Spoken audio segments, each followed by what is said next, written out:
Hello and welcome to the next game of Second Star to the Right, a Traveler Chronicle. We are now on Game 6. With us today is Michael Steinbach.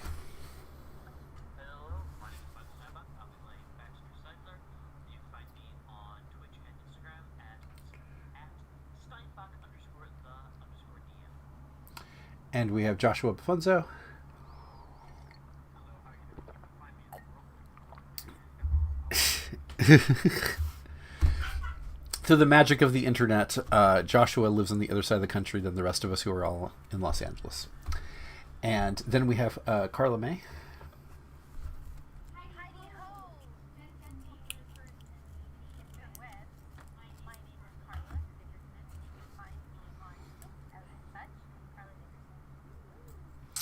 And we are hoping to have Chris Gaines, who's being run by Michael Cobb, coming in a little late. And let us get started. With our Game 6 notes we have right here, we're going to start with Nicholas Winter. He's returning from the scouting, telling of the weird shapes on the sand, and maybe getting old ships for salvaged guns.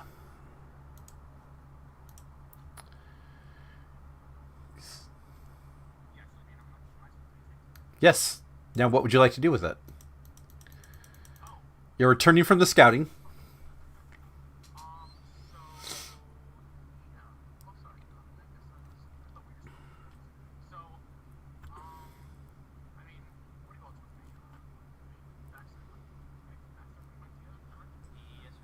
There you go.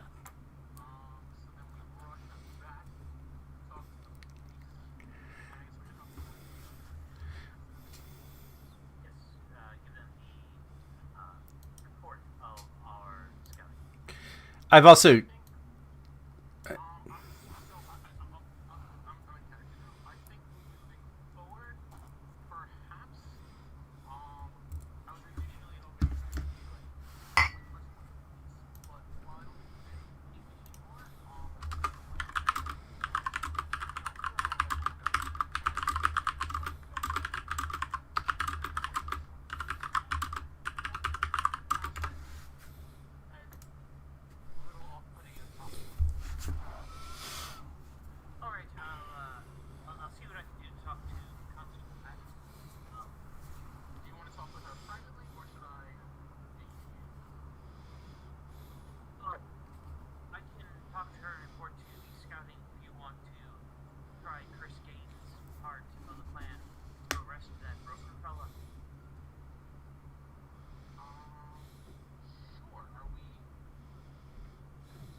For the sake of continuity, we're going to say this particular moment is the moment that Chris is beyond radio signal, as he had that issue when he had left his wreck. It took him a while before he was able to get in contact with Rye, so we're going to say your attempts to contact him are at that moment, so it's going to fail. I also put up a new picture of Constable Cheryl Patton. Now she has a big police uniform, so there's no ambiguity. She's police.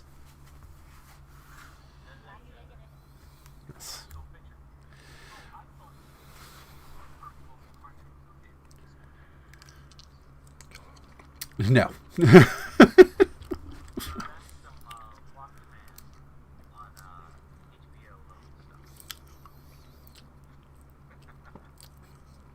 So, we're going to have then Baxter go and talk to Constable Patton while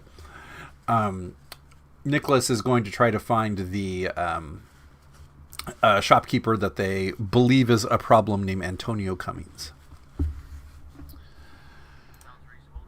And here's Antonio for everyone to remember him. Okay. So, Baxter, you're walking up to Constable Patton as she's sitting in her chair outside the police department as she was when you first met her.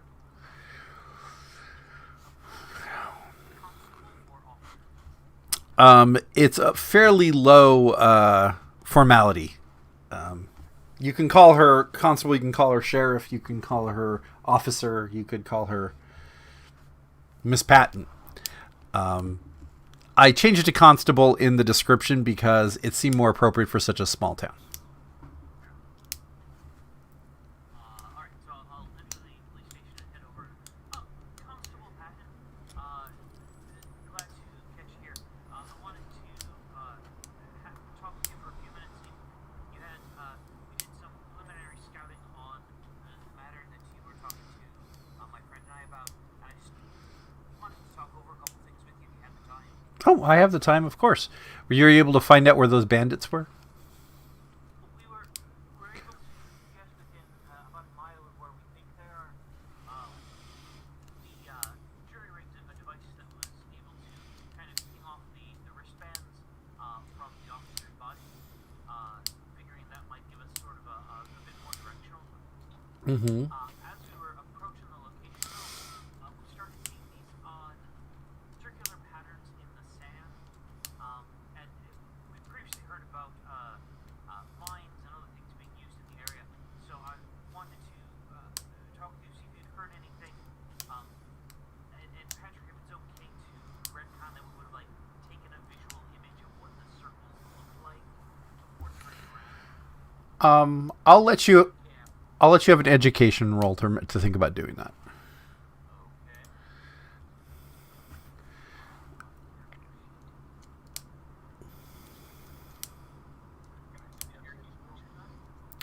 Then you would have the photo and not him.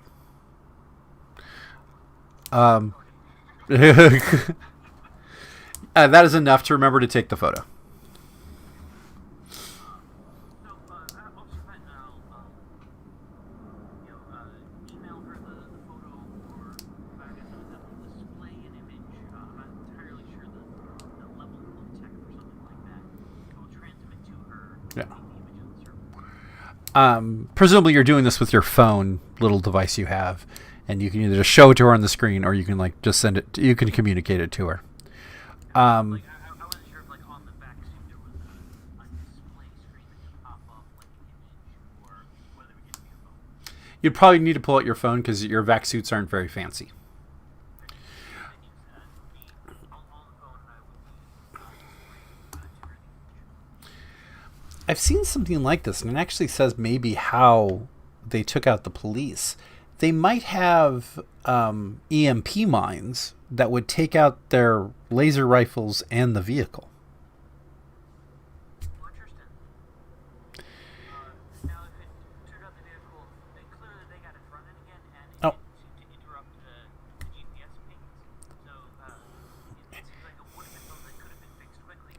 But I imagine in the moment of a firefight, it wouldn't be a top priority. It also might just be for a few moments. It might be sucking away local power. And it also would have shown how 4 police officers might have been taken down by any number of people. It could have been one guy with a sniper rifle then. Right.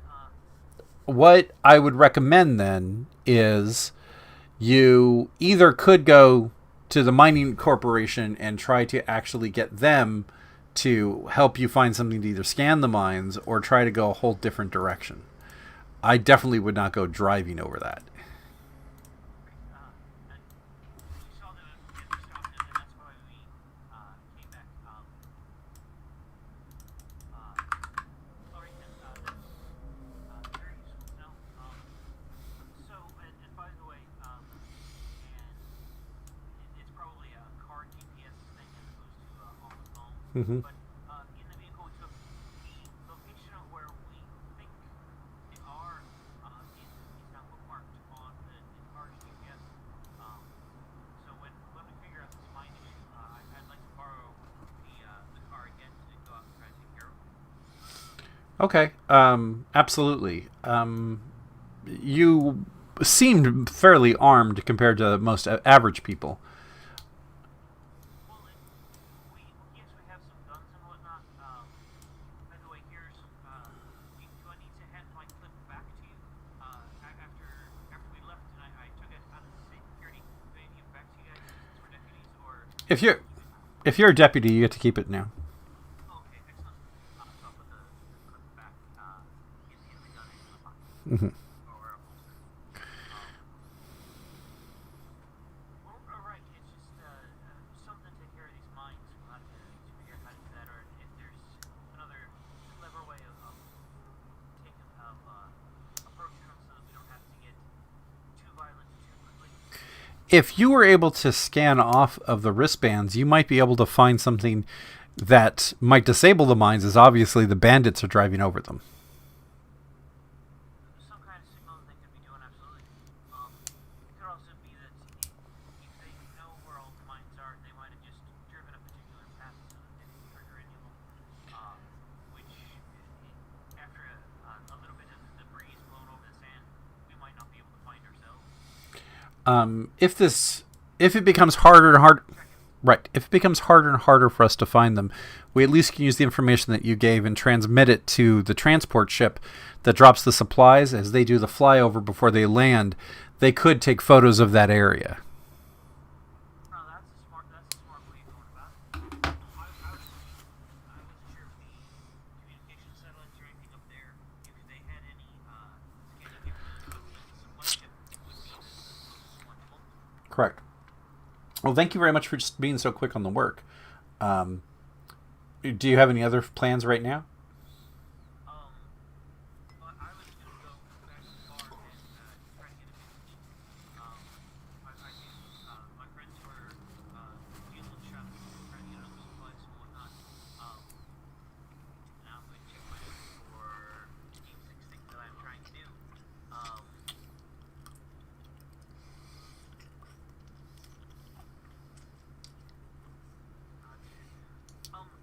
So just then let me know. I wanted. I know we talked about it a little bit. I just wanted to refresh in my brain. If the ship that we were at, we called it a distress call from. Mm-hmm. They had some active shipboard weapons. If we were to go and get one of those and actually be able to mount it to one of the vehicles, that wouldn't be the negation of using police vehicles personally and all that. No, not if you put it on the police vehicle. No. I want. I'm trying to figure out if there's a way of stun grenades or gas grenades or some way of handling people without necessarily having to kill them all. But if we needed a heavy weaponry, wanted to make sure we had that option too. Of course. Sometimes just driving up with a heavy weapon might be enough to make them give up. What I would worry more about is the power, though, of that gun. That whatever you get off a ship, it's obviously powered by some type of ship engine. Who knows if you can get a skiff to be able to power that kind of a gun? And I don't know. I'm not the mechanical electrician that's going to be doing that. I know communication equipment. I don't necessarily know the ins and outs of, or it was just my compatriots were talking about it, and I was trying to consider it an option and see if it was something that was on the table. It could be if we go out there, they find out that the power requirements are too great, in which case we can't do anything with it. Of course. But no one, I think, is going to look twice if you salvage weapons to kill bandits.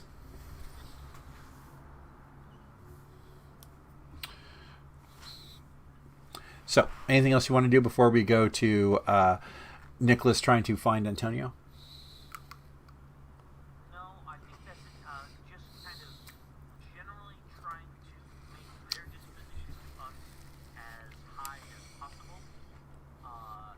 Fully knowing that you want to do shenanigans with the rest of you guys, yada yada. So I'm trying to make them like us as much as possible, both forward and related. Okay. You haven't done anything negative, but I will let you roll something to roll. Let's say a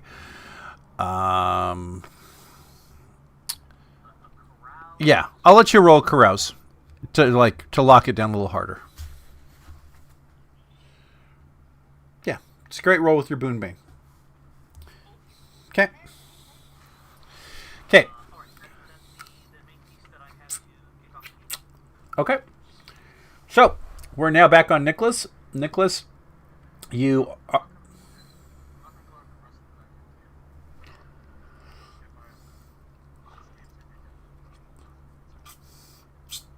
Okay. So, do you want to at least find him so you can track him down later? Okay, can you roll streetwise?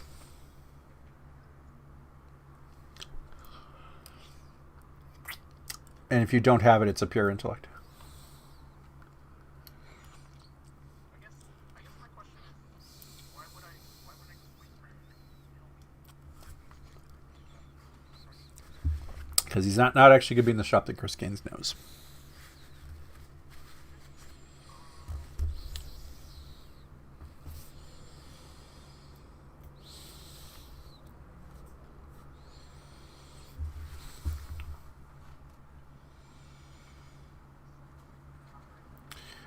But still good enough.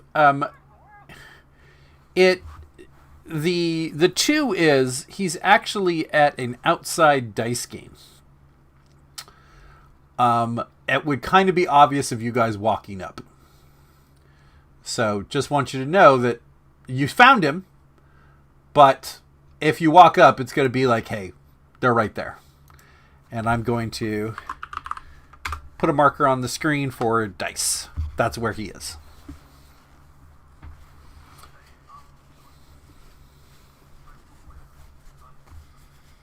Do you have a stealth?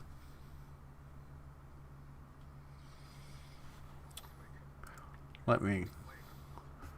Yeah, no. I was just... If you had a stealth, I was going to give you a bonus. If you didn't have a stealth, just... Okay, just roll a dex. Just so you don't trip over anything.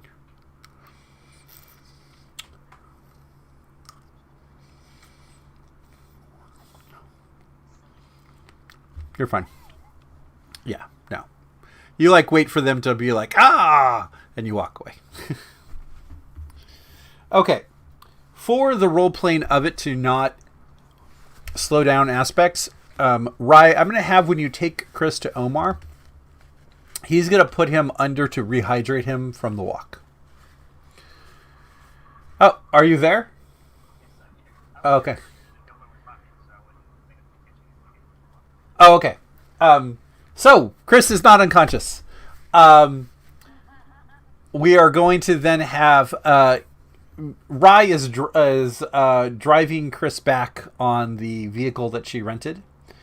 And do you want to drive him straight to the clinic, Rye, or are you going to talk to him beforehand?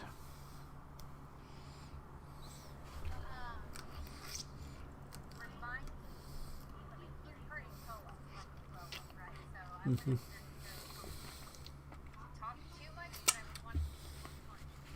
Right.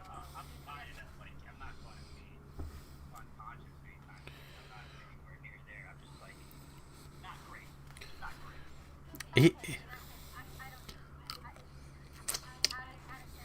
mm-hmm.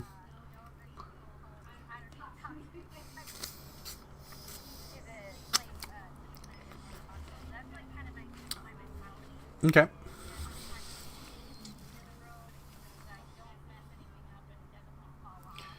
Right.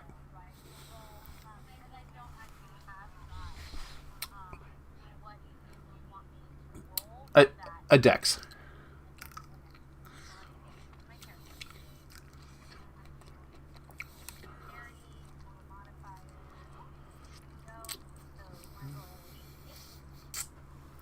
You get there. It's bumpy, but he doesn't take any more damage. He does have like 3 bullet holes in him, mind you. But the combat suit essentially is holding his blood in like a tourniquet.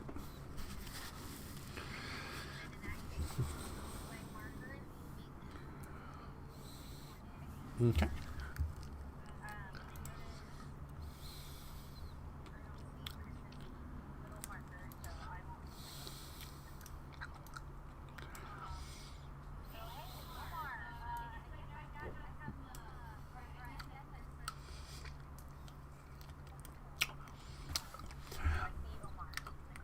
Omar is sitting outside smoking a cigarette as you drive up.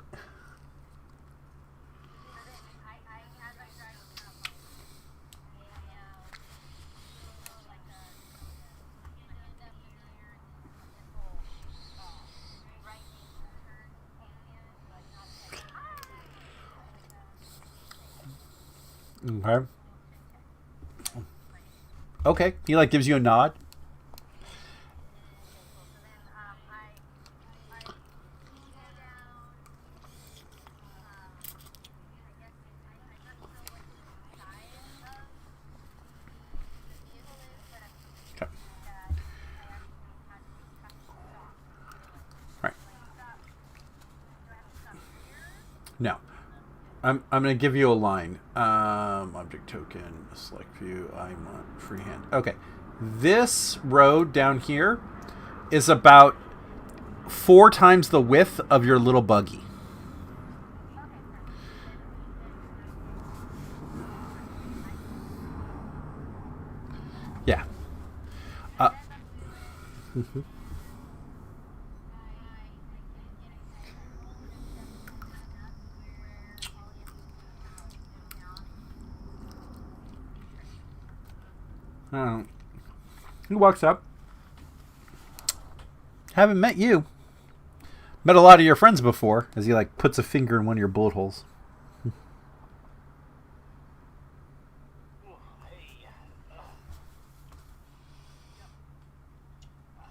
Got good friends. Patching up. Want me to a place where I can fix armor? I'm obligated to ask a few questions. You understand that, right? Of course. Are you or have you ever worked with bandits? No. Who shot you? Bandits. Bandits. Calvin. The guy was introduced to today. He said, oh, we might get ambushed. I said, alright, well, I'll be ready for an ambush. But, then we got ambushed from the opposite direction that he said we might get ambushed. Okay. They're very diverse bandits. They got laser rifles and they got Machine gun. yeah. Yeah. Was not fun. Okay. Can you walk or do you need me to lift you up? No, I can walk up mostly fine. Just, Okay. a little banged up. I get out there. Okay. How sturdy is it? Okay. Come on in. And he takes you in the room, and there's some fairly archaic healing kind of technology. We're talking probably. It looks like old school kind of Star Warsy stuff instead of fancy like Expanse or Star Trek stuff. So it's like a big vat of fluid you're going to need to sit in while the bullets get extracted. And he's like, yeah. So would you like to see a magazine? You're going to be here for a bit of time.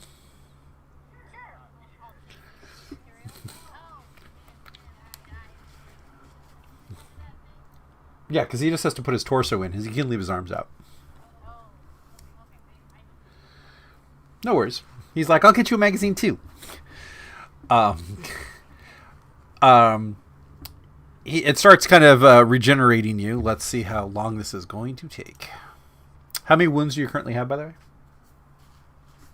I am at 5 of 11 endurance. I have 50 damage and no other physical. Okay, So it's like, so 6 wounds.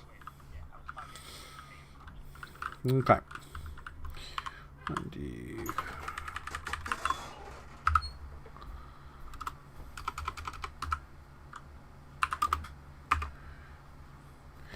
It will take 2 hours for you to fully heal. Yeah. So, he's like, as this is a little bit more difficult than just spraying for a few broken bones, are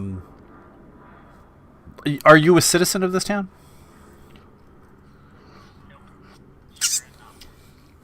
Okay.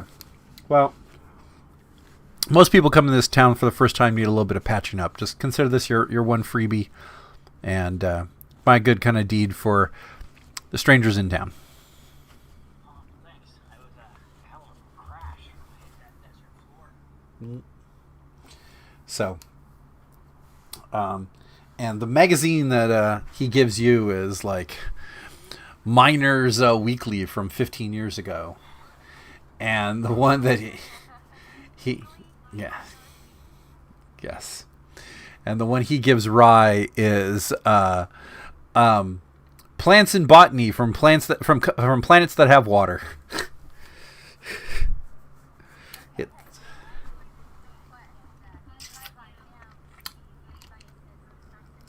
mm-hmm.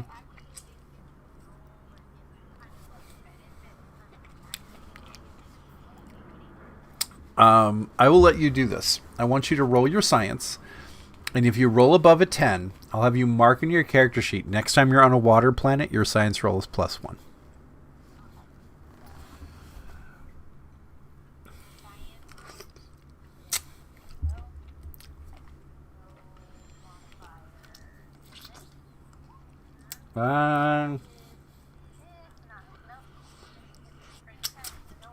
No worries. It's an entertaining read. Okay. So now, while you're sitting in the vat, your combat suit is going to ring as Nicholas Winter is now trying to recall Chris.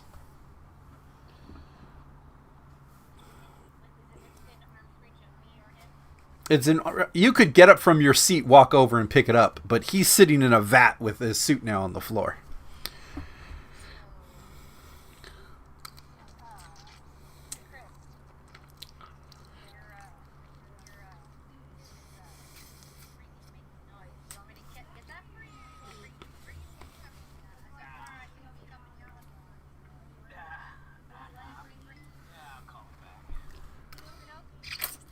Okay. I've only got 3 friends here. You're one of them, so kind of a 50-50 chance of who that is.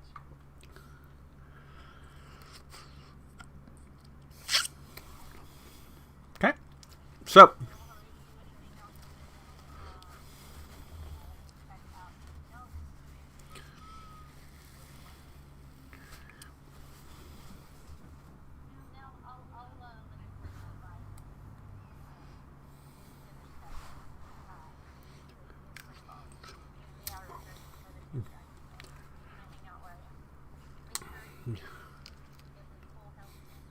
Okay. So Nicholas, again, you ring again, and he is not picking up. It has now been probably 5 hours from the time of him leaving, and now.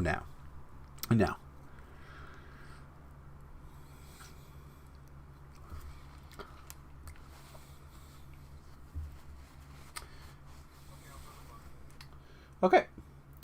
You, as you walk past the bar, you see that there is a speeder left alone in front of a particular room, because you've never gone there as the clinic.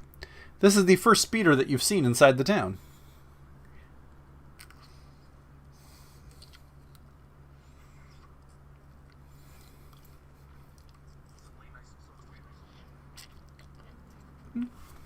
It is a speeder. It's about the quality of the cop speeders, but it is not one of the cop speeders.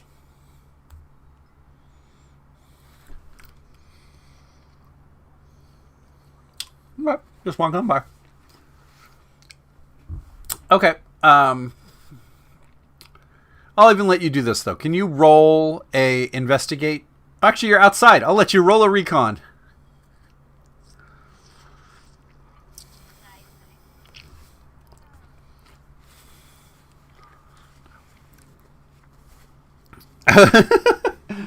You're outside a door. That's all that counts.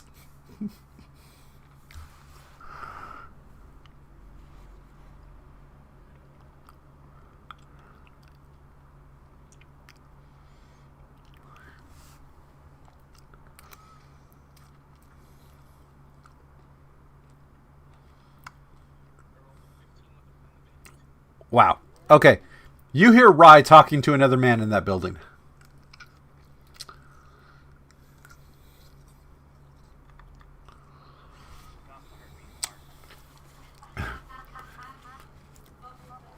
Well, okay, that's why the Boonbane was a 2. You're like, I heard that. Are you going to go in the room, or are you going to keep going to the bar? We get you far enough away, you don't have to worry about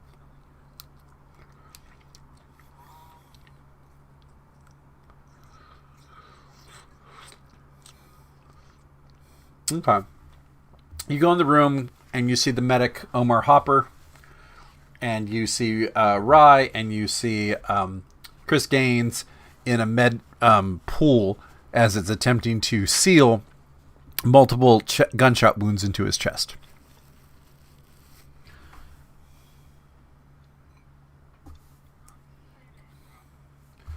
I'm doing good. Are you okay? I'm okay. Looks like we're gonna make you a very rich man. I'm too nice a guy to be rich.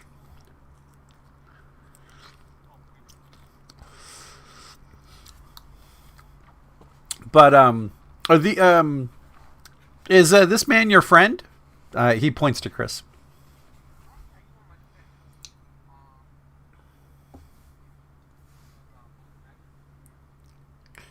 Yeah, very high technology, being able to walk into bullets like that. You know, anyone can walk. The question is, can you walk out of the that's the real thing. Yeah. Oh, so I see you become a constable. Pointing to your little wristband.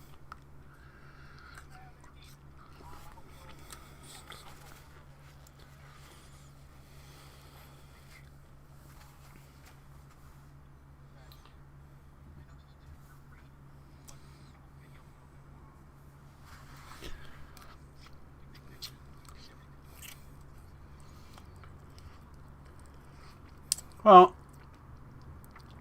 the better the constables do, the less people need me. So the better you do your job, the quieter my machines are.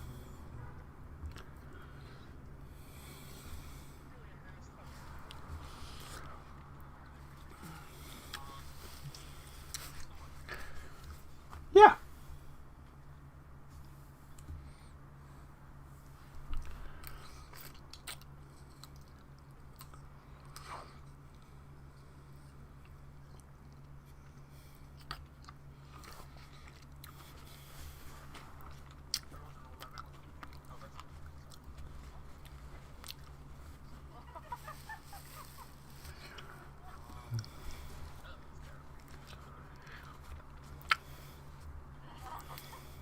Do you actually have the same roll for both?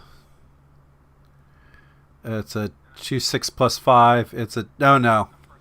No, it's not. You actually are much better diplomat than you are a carouser.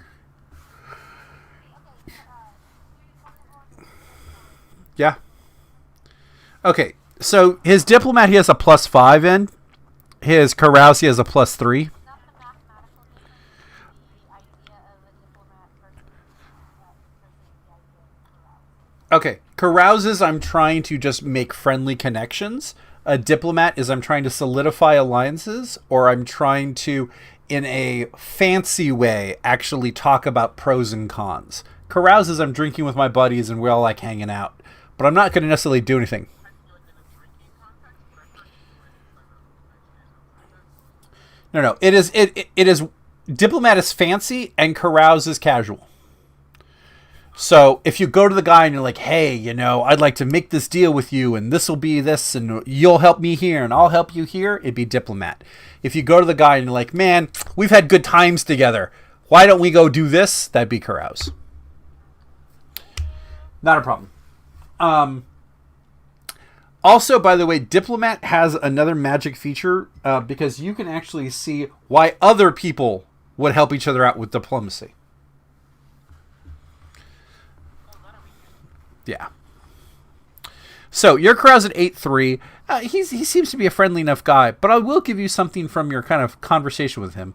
He seems to constantly be turning in a certain way where you can't see an angle on him well.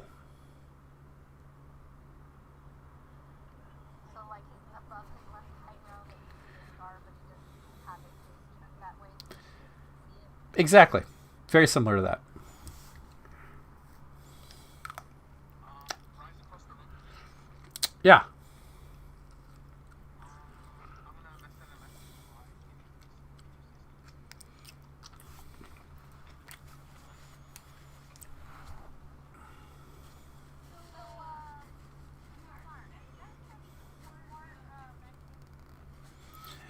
You see Omar take a step entirely back and then curve slightly to still have his back hidden and say, I think I have some probably. I'll go look for you in a minute.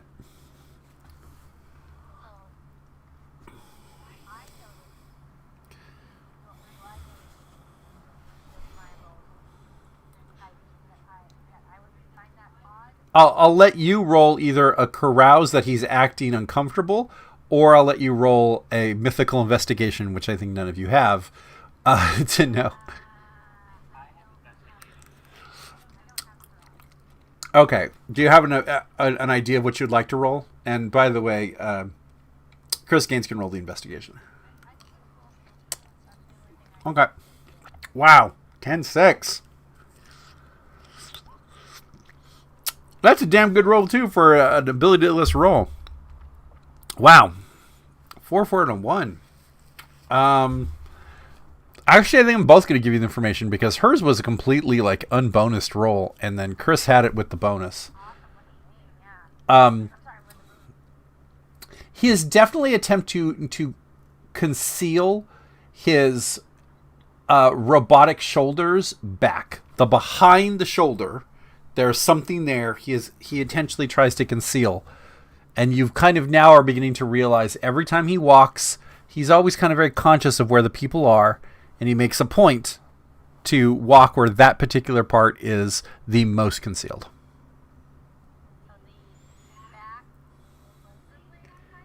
Yeah. Of the robotic side, which is his. Yeah.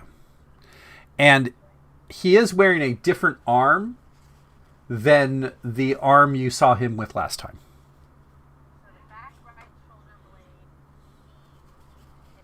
Yes.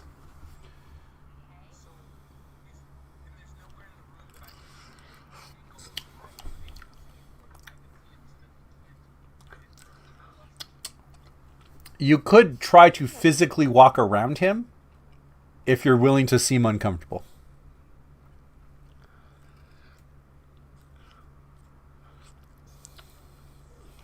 Okay. Okay.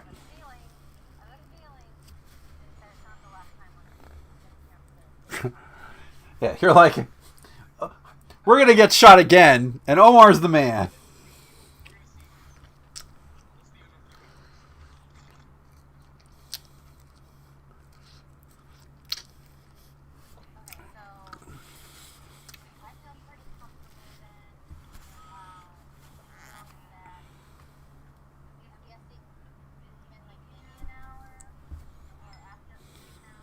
Yeah. Okay, especially because Nicholas is here.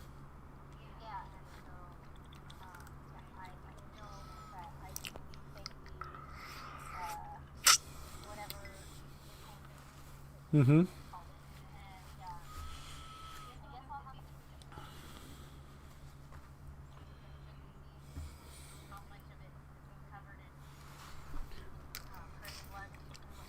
Okay.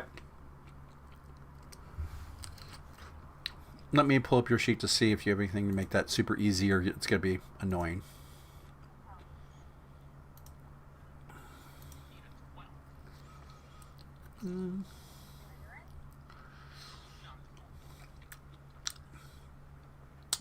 I will let you roll a streetwise to cover up the bloodstains. Your streetwise is my. Oh, that is rough. Okay, I'll let you roll.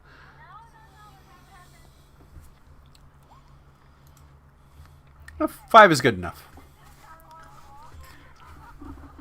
You got a 6 and a 1, so I feel that was as good a roll as you could have gotten. I'll let you essentially you pull off the seat covers and flip them over and put them back on, and it's covered up fine.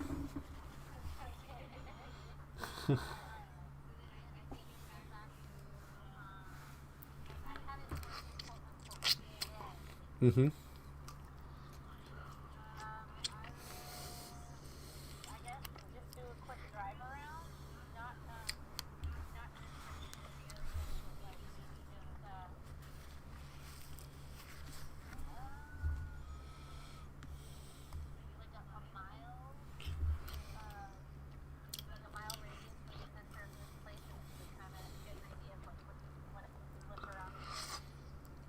Okay. Roll a drive. I don't have drive. Yeah, you do. You have a specialty in Walker, but you have a drive skill. I do. I'm looking at your sheet.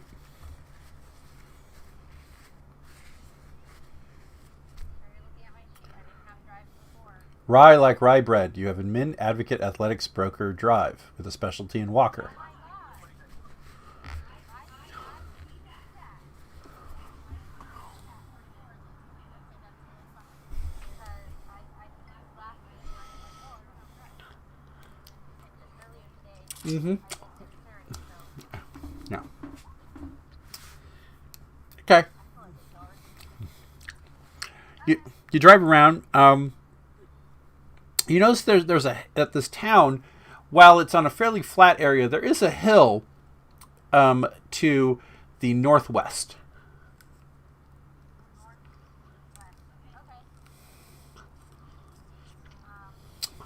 Want to drive up to the hill?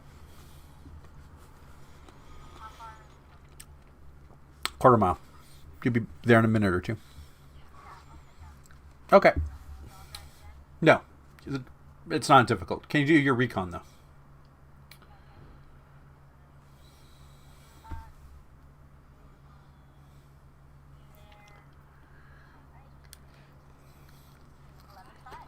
Wow, you actually beat the difficulty I had in my head. On top of the hill, there's a hidden sniper's nest.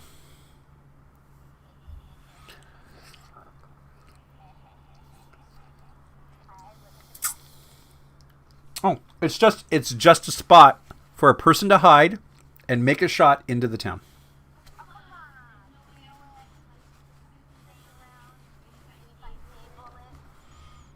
Okay, you're looking for that type of stuff. Right, I don't know. Because, no, I might let you see that because no bullet's been shot from here, and a person has built the location to prep an assassination. Mm-hmm.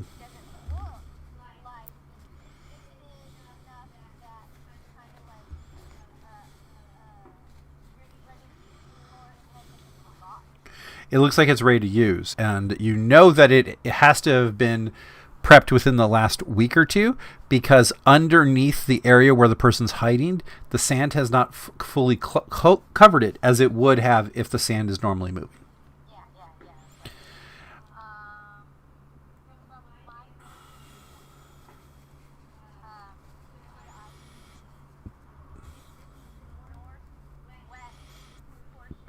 Mm-hmm.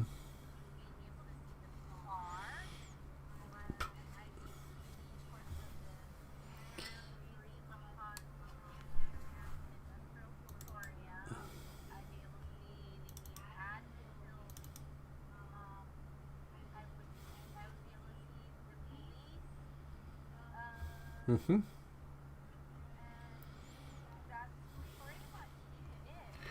Right. Do you want to put your sniper rifle in the position to see what would be the most comfortable shots?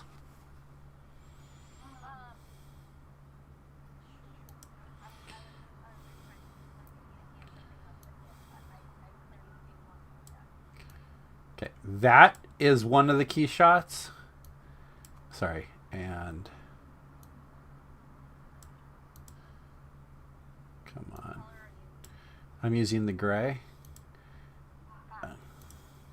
So that essentially is the shot angle. So in all likelihood, it's either going to the bottom tip of the admin or into that window into the mining consortium. It is unlikely to be hitting the bar because of it's. If you were going for the bar, you'd want to be a little bit better hidden. This is the perfect angle to get into one window of the admin room and one window of the industrial consortium. And you can see the windows with your sniper rifle. You're like, oh, okay, that's a good shot. That's a good shot. The other side is the back of the bar where there's no windows. You do see the box you put up, but there is no shot to the clinic. Those are the two shots into active windows and people. Not at this time. You're now at about 4:35.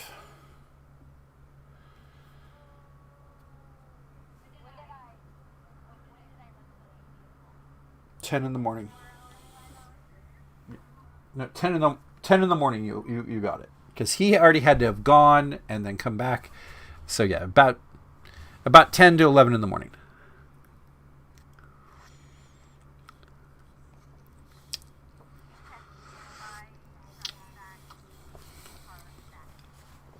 Okay.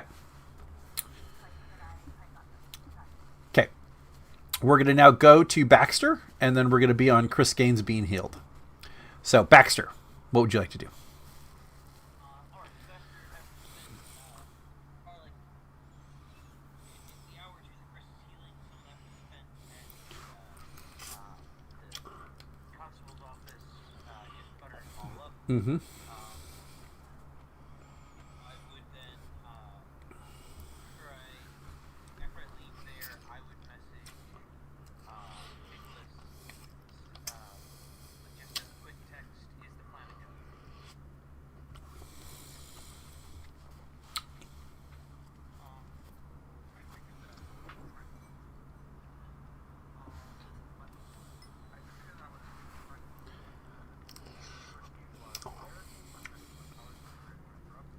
Um,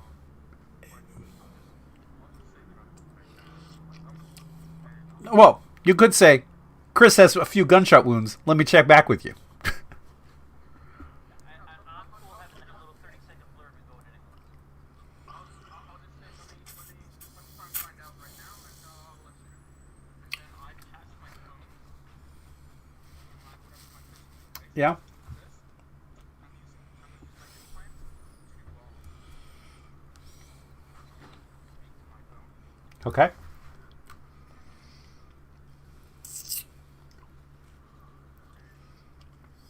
No, instead of using my implant, I'll use my implant to say, I'll say to Baxter after listening to me. I'll say that, look, I gave him my phone so you can talk to him. Somebody.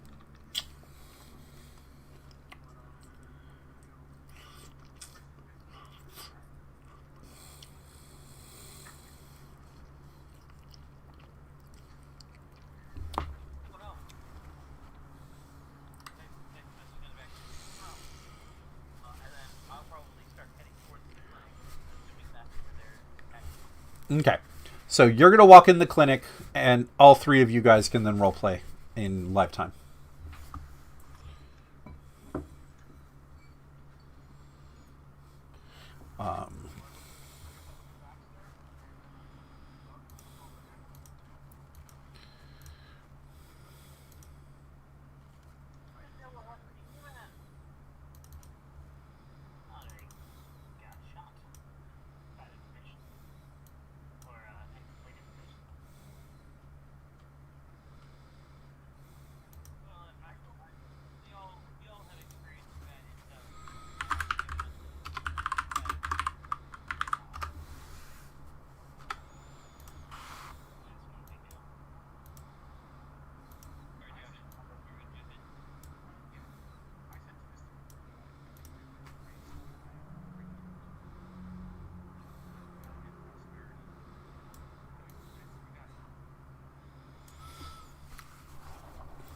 Um, Do you mean Doc Hopper?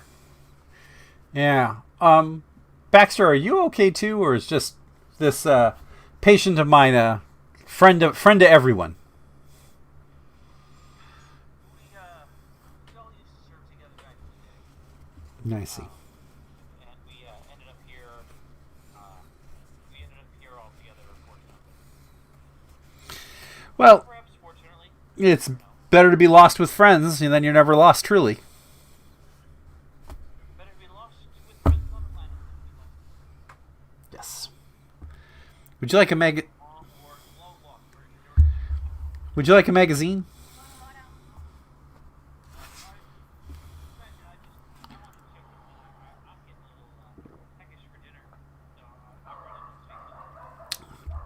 Not a problem.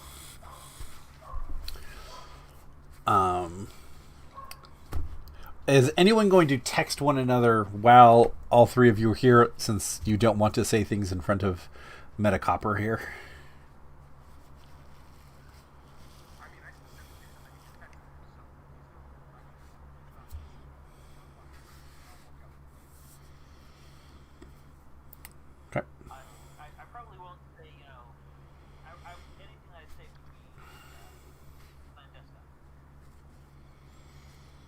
Okay. So you can talk freely outside. So the first little bit would be, Chris, what can you tell us?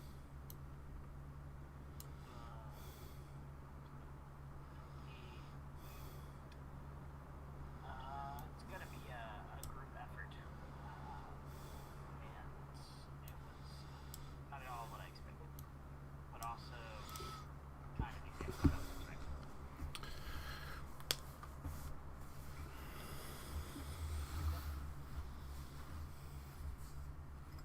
I was thinking that the bit of salvage that we saw when we first arrived, that would probably be a bit of activity as well. Um, Maybe we had a couple of yeah, it's a likely scenario. Guys will get through it. We're fine. Everything's fine. It's too bad. Everything's okay. Yeah, I just need to get my armor fixed. I just gotta find the shop. Get out some bits. Out of some holes. Everything be good.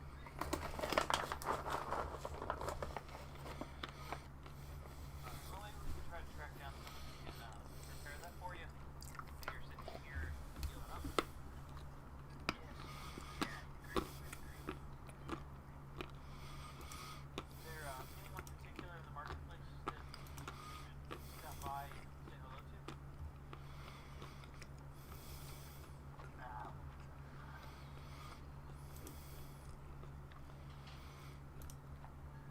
Sorry to say no. I would know.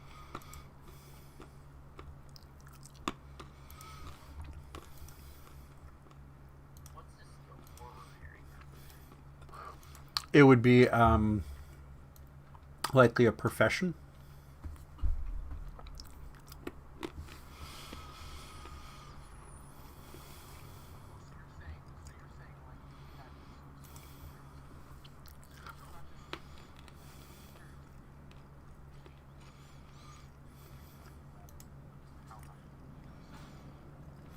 Depends on the level of the machine. You might be able to find a machine that's got to sense it and repair it of its own accord if you gave it the stuff. Or you might find someone who understands the suit well enough that they could rebuild it themselves with just like welding torches and metal. But parts of it are blown off. It will take someone to try something. You guys could just try it with an education roll and hope for a good roll.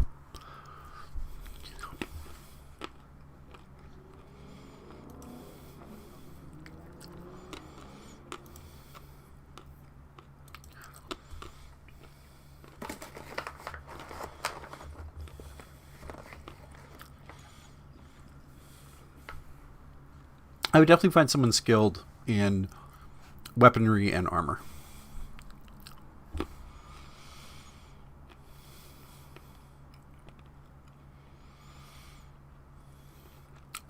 Is he cool with you guys taking his armor and getting it repaired while he's healing? Oh, okay.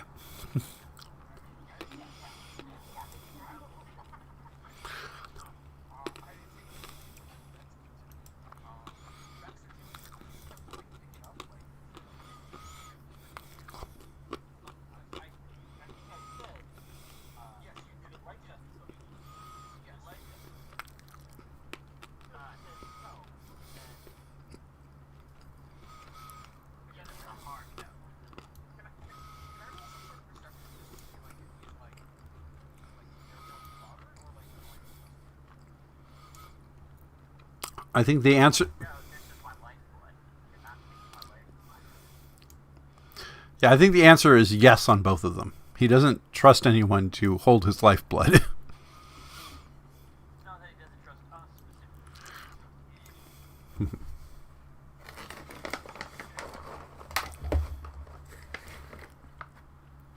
It'd be like Rye's sniper rifle. It's her thing. You don't fuck with her thing.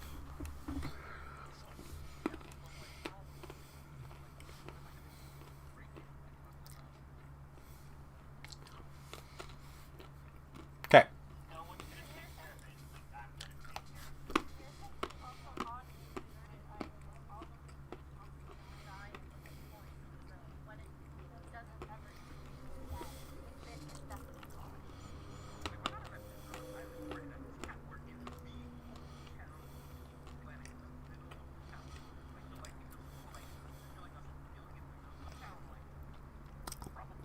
It's called Bandits. Still pretty high. It's pretty incredibly high. So, Take the cats with me. the Huts are going to come and take your armor.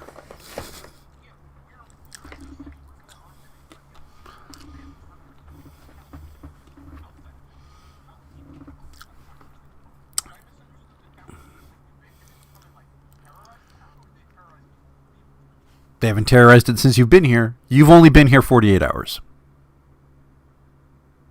No one has actually asked why the police officer stands the entire day outside the police station.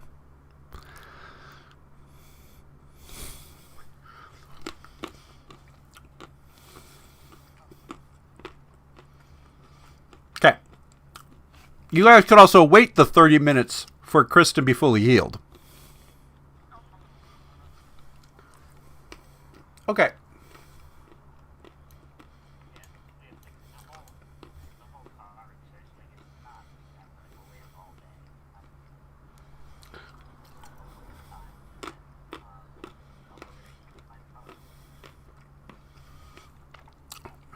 Chris, are you going to go with someone, though? In case you get jumped while you don't have your armor?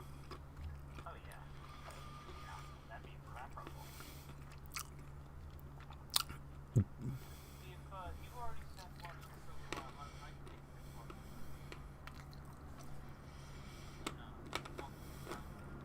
one. Okay. We're then going to do the Baxter and Chris going to an armor smith.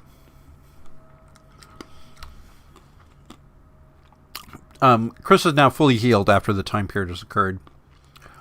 We are presuming that Nicholas and Rye are having a paid meal at the bar. If you guys can take away another 10 credits.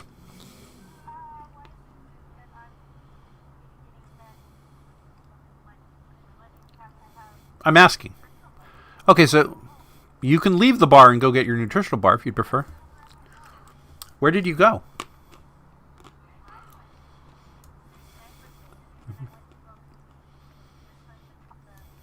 Oh, okay. Okay, so you're returning the car. And then we have Nicholas is buying a meal. You are buying a meal, right? Is that correct, Nicholas? I couldn't hear you. Okay. So, now we have Chris and Baxter going to the shops. And you do... can either of you roll a Streetwise to find the shop?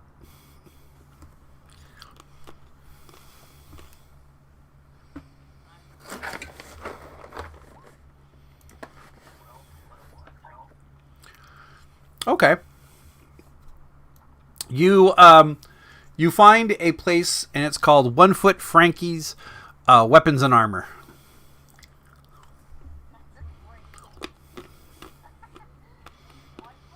One Foot Frankie's. Do you guys walk in? Okay. I'm going to now share 1 Foot Frankie. Frankie only has 1 foot left. He spends a lot of time with explosives.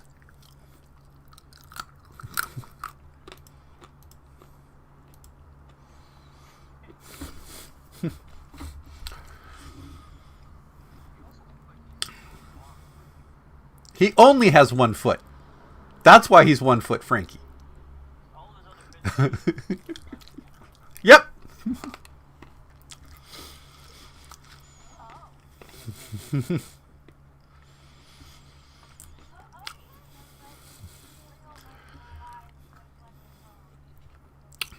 That's why he's 1 Foot Frankie. I imagine, like, yeah, He does have a torso, and he has some bling on there, as you can see. But, yes. I just love that the picture is him juggling a live grenade.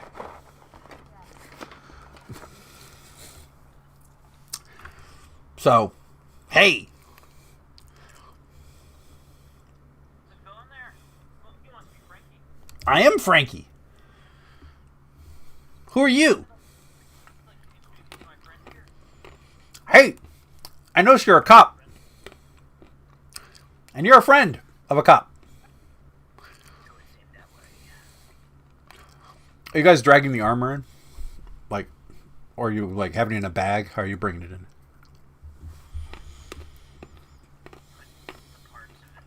Like, well, I guess I'm variated. Okay. Like, looks like you guys need some repairs. Just drop it here on the counter. His fingers expand as it begins to like feel through all the like holes and issues of your armor.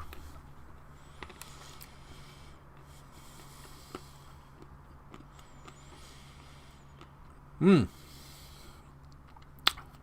you just get back from the clinic? Sure did. Well, either you took it off of this guy, or they took it off of you. It's only kind of a binary question there. The wounds on this thing are still a little too fresh. Haven't been filed down by the sand. Yeah, so I can start working on this. What do you guys trading to have it repaired? Cold hard credits. I sure do love credits. I think we're looking at 400. I can get it where you're gonna have it all back together, and 600 I can have it as new. Depends on how shiny you want to look. Some people want to look shiny. They go, "Hey, I got shiny armor." People with shiny armor don't get shot, and then other people walk in. I got beat up armor, which means I've lived getting shot. Whatever way you want to play that. Okay. Okay. 300 credits. Pulls out a little digital pad. He's like, just link your communicator to this. I'll tell you, it'll send you a message when you're done, and you pay on return of the fixed product. Okay.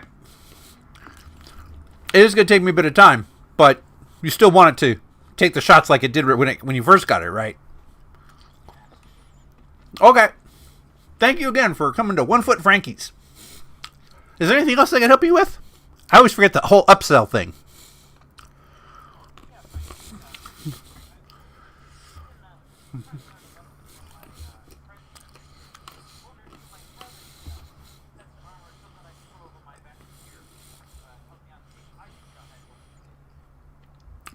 Well, I got some armor, but you couldn't really put it over the vac suit.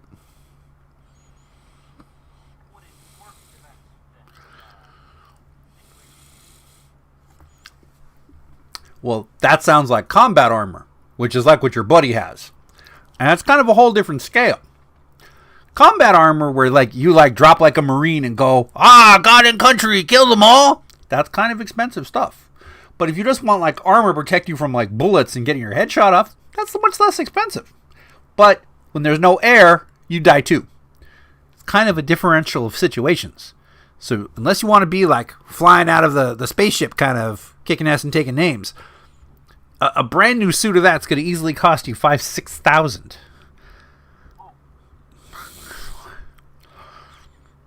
And that ain't even a great suit. This suit you're seeing right here, easily $30,000-$40,000 suit new.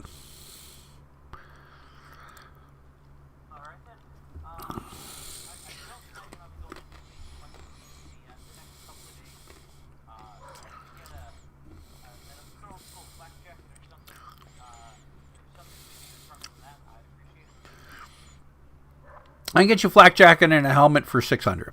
And when you, let's say if you know you're going to leave, I'll buy even the whole thing back for $5.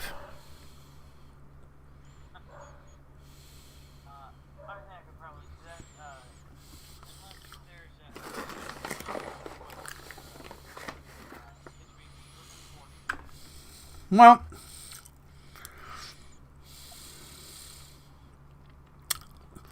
honestly,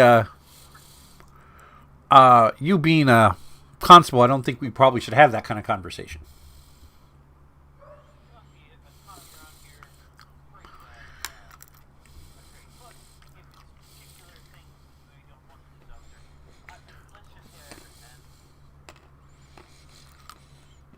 So, how about this?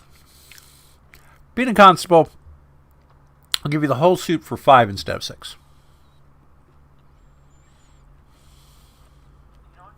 I would appreciate the discount, but I'm sure there's probably some code in the local conservatory that you can't take discounts like that. I mean, maybe I could have traded you something else. Oh, value. You want to move that back to?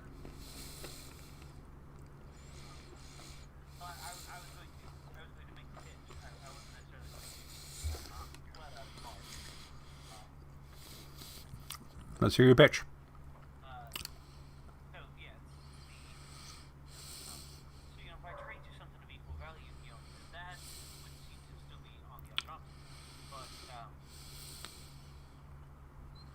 I mean, since this is probably going to come back to you here anyway, I think probably work it out just fine. I wouldn't get too much trouble to take it to that side. Okay. If you transfer the 5, he will give you a flak suit and a helmet to protect from projectiles. Cool. I actually have some credits on hand. I did not use that credit.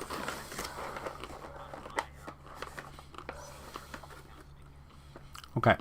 To do that, you need to either go to the admin or the mining office.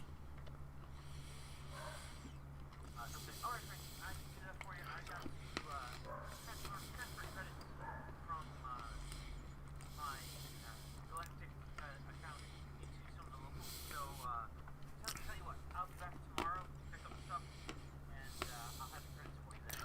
Okay. Tell your friends.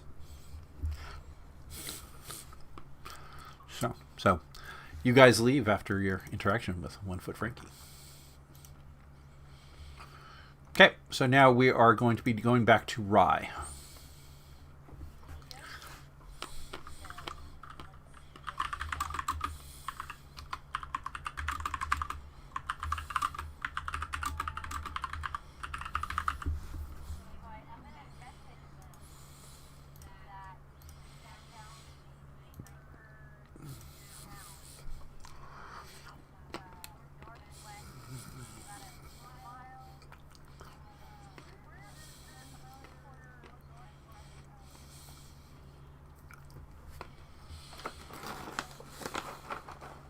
The town.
Yeah. Okay. So you guys meet up outside the front door of the mining consortium.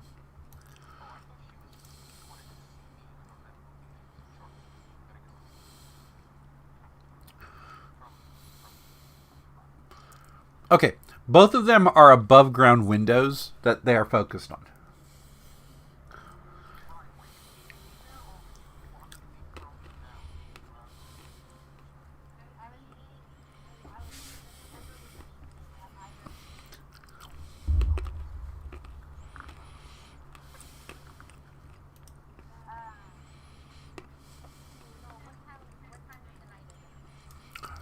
It's now sundown.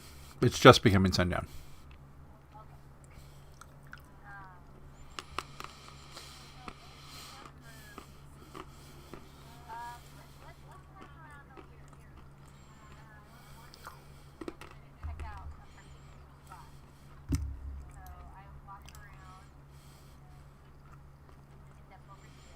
Okay.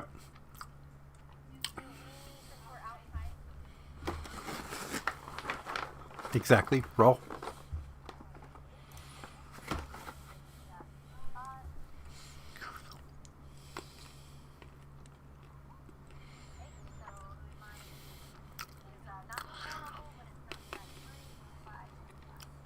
What you do notice is the lights are on now.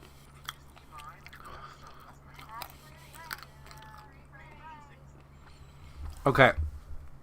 You see exactly it is meant to go onto a second story window that the light is currently on. There is movement in the second story window.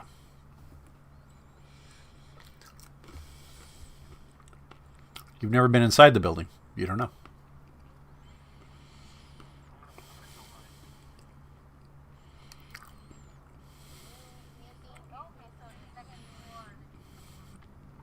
Mm-hmm. Yes.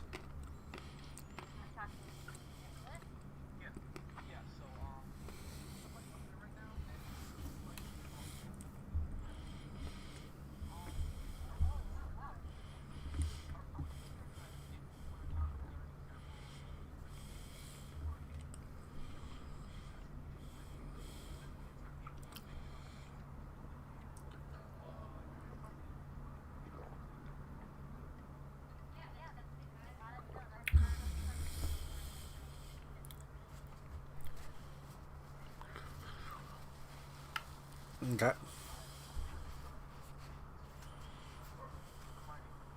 Yes.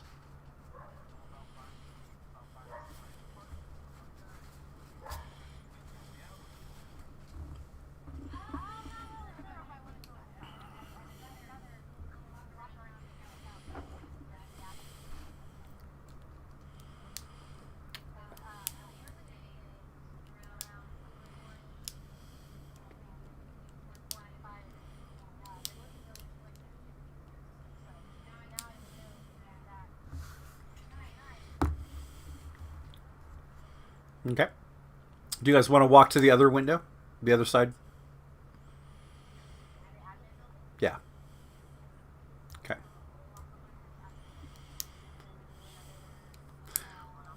Yep. No, do another recon because you're in a whole new location.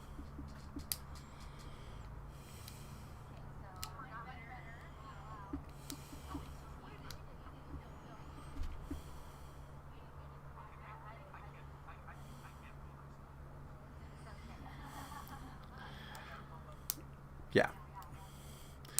This area also has a window on the second story where there are people involved. So, I would like Rye to roll the roll she rolls for her sniper.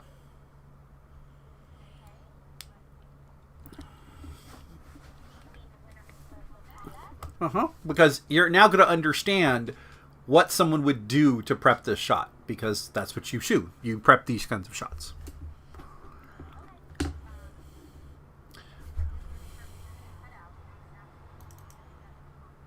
It is your gun combat energy weapon. Well, on your skills,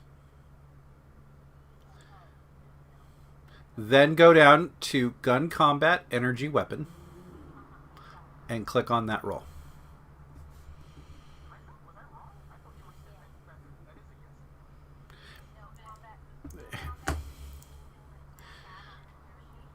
Yeah.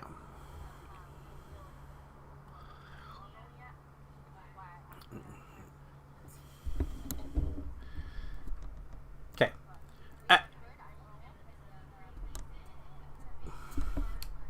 The 13 is more than good enough to overcome the bane. Someone is trying to kill both these people at the same time.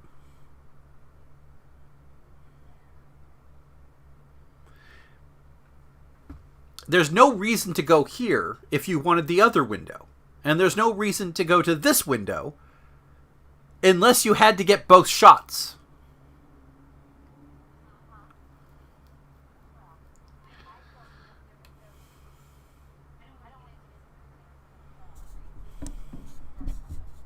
Well, I guess I need to explain this because it is part of that part of the story. No one would have built the sniper nest in this location because both of the shots are a little bit more annoying. The only reason you'd put it here is to actually successfully get a shot at the admin building and at the Mighty and Consortium building in a short period of time. I will go ahead and keep what you're saying as the storyteller. I am not going to argue. Okay.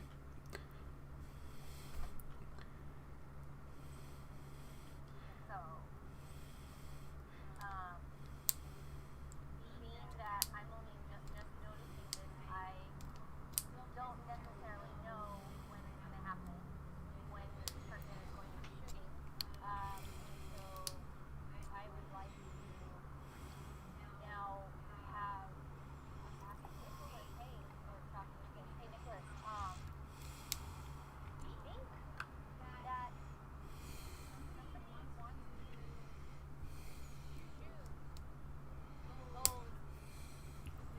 those windows, maybe like around the same time. Would you feel comfortable?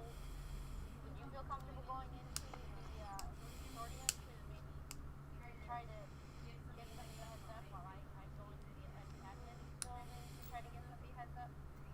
Oh, you want us to tell the people if they're going to be assassinated? Sure, if that's what you'd like to do then. Well, I asked you if you felt comfortable.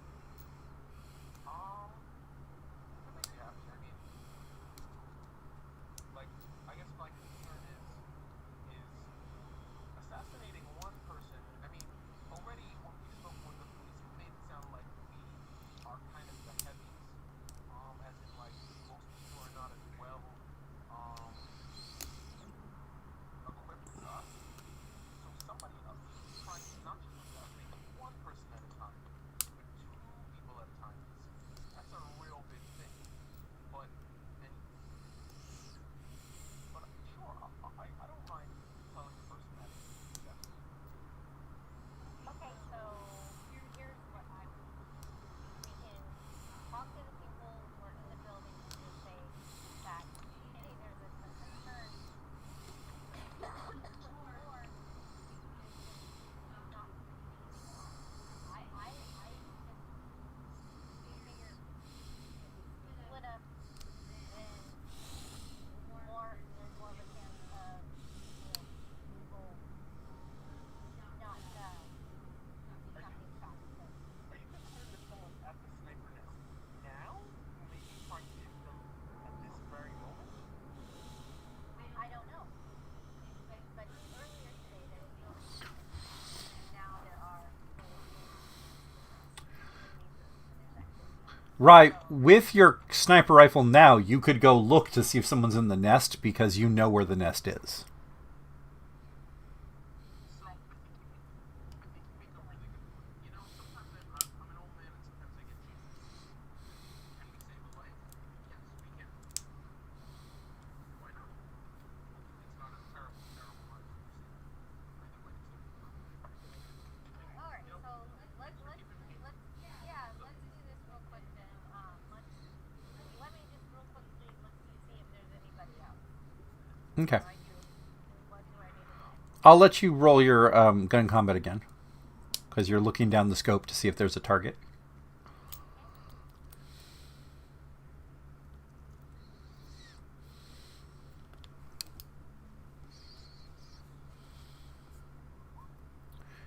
There is absolutely no one there. You switch through all the aspects. There's no reflection. There's no heat signature. There's no movement. In that hole, it is empty.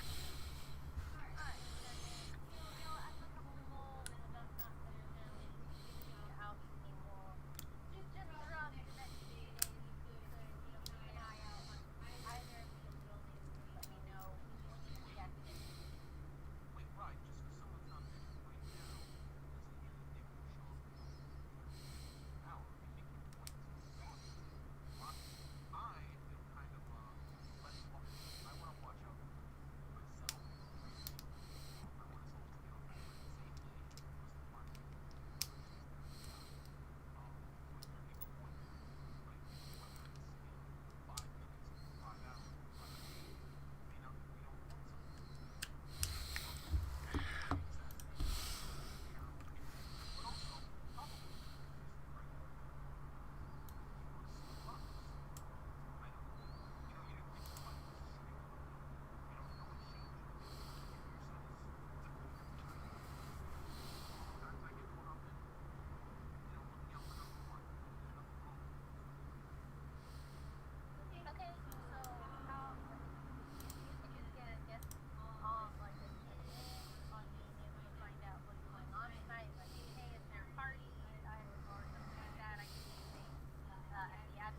Do you guys want to do this action now, or do you want to hand the roleplay to the other two and come back to it? Yeah, the other two. I don't need this immediately. Okay. So, Chris and Baxter, you are coming back from One Foot Freddy. Frankie. That's what she said. The one was in the other one. I've heard that joke 13 times over the last, 3 days.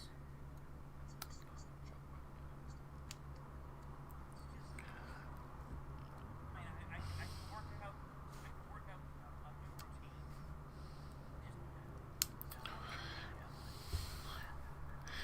You do see Antonio Cummings walking out of an alley.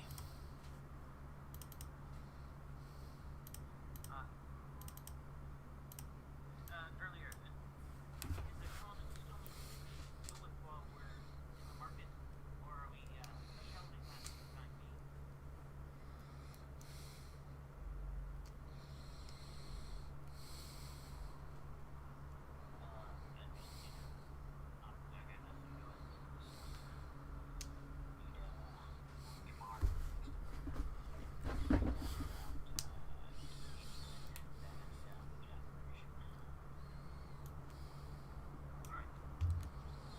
Okay. Speaking of the salvage operation,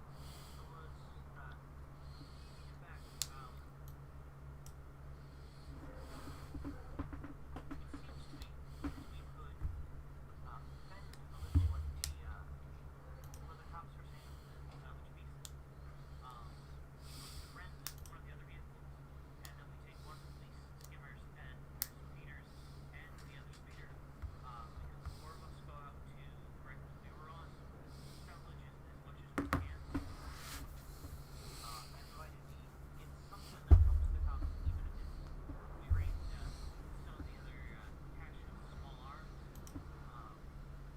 We could say, oh, well, we went there and we tried to find the weapons for the cops, load everything into the 2 speeders, bring it all back, and we'd have a little bit of redundancy by having 2 vehicles instead of just one, and maybe a little extra cargo space as well.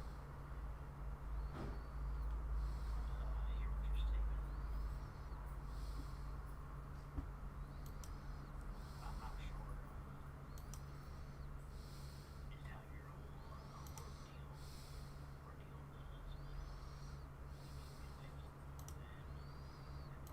management where won't need that much cargo space. We're going down the system. We're back. I was thinking the original ship where we found that guns are still operational, where we made the call into town. When we go and do that one. And salvage that one for parts Oh, to you get some extra cash. want to go? I want You to want to make go on 2 a big vehicles. run? I'm thinking one big run out there using both vehicles, kind of shading a little bit. Even if we have to unload the cop car, a mile out of town, and then send the other one back to pick it up, an hour later, kind of thing. We can we can just make it one big trip instead of having to make multiple trips out there and risk other people finding it as well before we pull the valuable stuff off. Yeah, I understand what you're saying.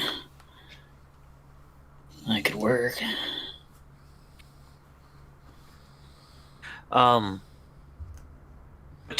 For your piece, you were talking. It was Here's what I want to know. Out of you fellers. So, my motivation here is to make as much as quickly as possible in order to leverage capital against our vengeance once we get off this planet. And it seems that helping these robots are very valuable. Finding out their secret will be advantageous. And pursuing that and then getting the hell out of here to continue on our quest. I'm not trying to get rich just salvaging old ships. There's plenty of people down here already trying to do that. Right. Totally get that. Uh, I was thinking as enough to get not only credits to stay here, but still leave us some extra capital. Like in talking to people and around a little bit, hyperdrive components are off the charts valuable here. There was a full working hyperdrive system out of that wreck. I mean, we could pull the most valuable stuff out of that and make a lot of currency. Maybe not as much as a couple of other. But who would we sell? Have you told us about the purple know, crystals right? at all? Like, to really make money out of it, we have to get it off this shithole. Right. Well, I mean, there's always the Tin Dragon for that. But how do you propose us sneaking a hyperdrive system onto the Tin Dragon through our little second story entrance? It was my understanding from what Rye said that the ship was operational. It really truly just needed to lift off. Right, it's operational, but there's a damn bar in the cargo hold where we would store stuff. The cargo hold's busted. We won't be able to repair it until it's in space. I just want to make sure you've thought through. There's a lot of problems with trying to just get something off planet we're gonna have to fix before we can move further. I think maybe we're missing a step here. I thought it was we get the hyperdrive components, we sell them to the mining consortium here.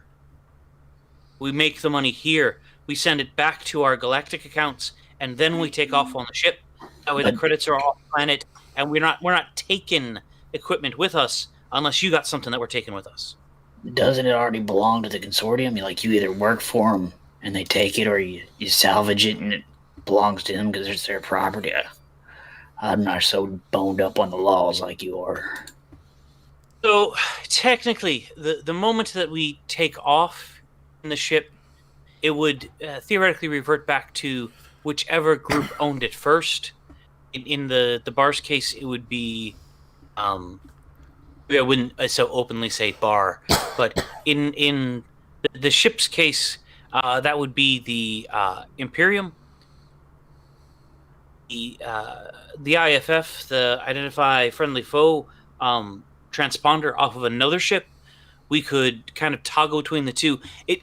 Don't get me wrong, it would absolutely be a theft against local ordinances, as best I've been able to tell.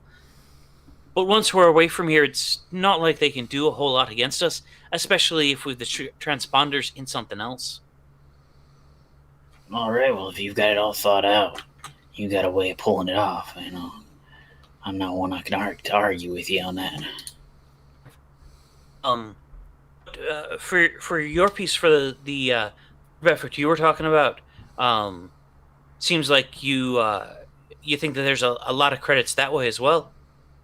Well, there's credits, mostly there's advanced opportunity, we find out what the robots, what's that secret they got? If we figure that out, that'll really put a stitch in his ass, won't it?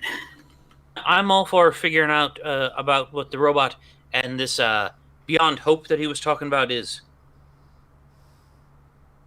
I'm all for that. Well, then we have an accord that we'll do that, definitely. I'm not sure how I can help you with the other piece.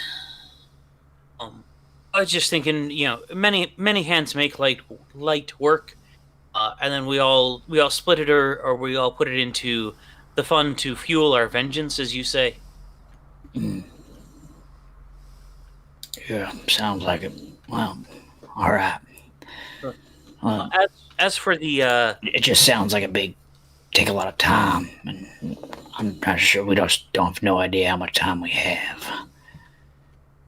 The way I was looking at it is the next supply ship isn't due for 2 weeks, so there's no way that they can really get anyone else here to try to take us out in less than that time, and even the 2 weeks is pushing it. So I figured we at least had 10, 11 days that we could be working on all these pieces before we really had to Fisher get off the pot. Fair enough. I think I think I mixed the sayings there, but I thought you did that on purpose. as I was in it, I realized that I was mixing them. Oh well. It's worked. endearing.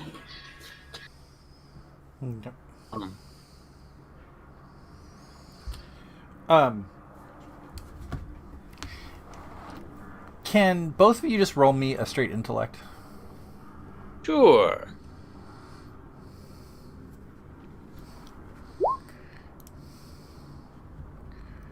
Okay, that 10, I'm going to give it to you. You guys have been here now 5 days.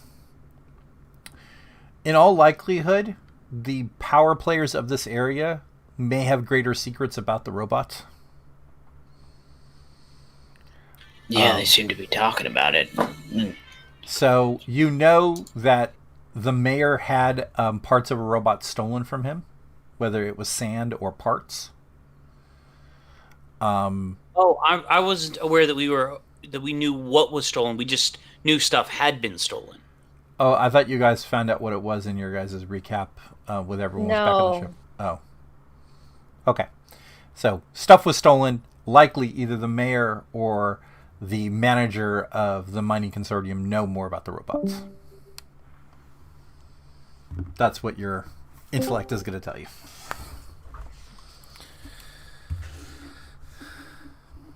So, while you guys are doing that, we can move back to Rye and Nicholas. Cool.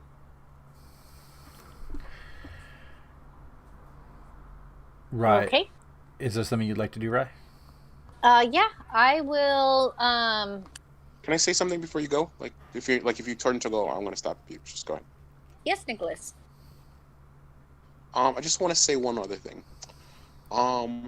Some people might take news that they're going to be assassinated and give you a benefit, like, either be your buddy or appreciate it or give you something for it. And some other people might react with skepticism. So keep an open link, and if someone gives you trouble, I'll come running. So just to be clear, I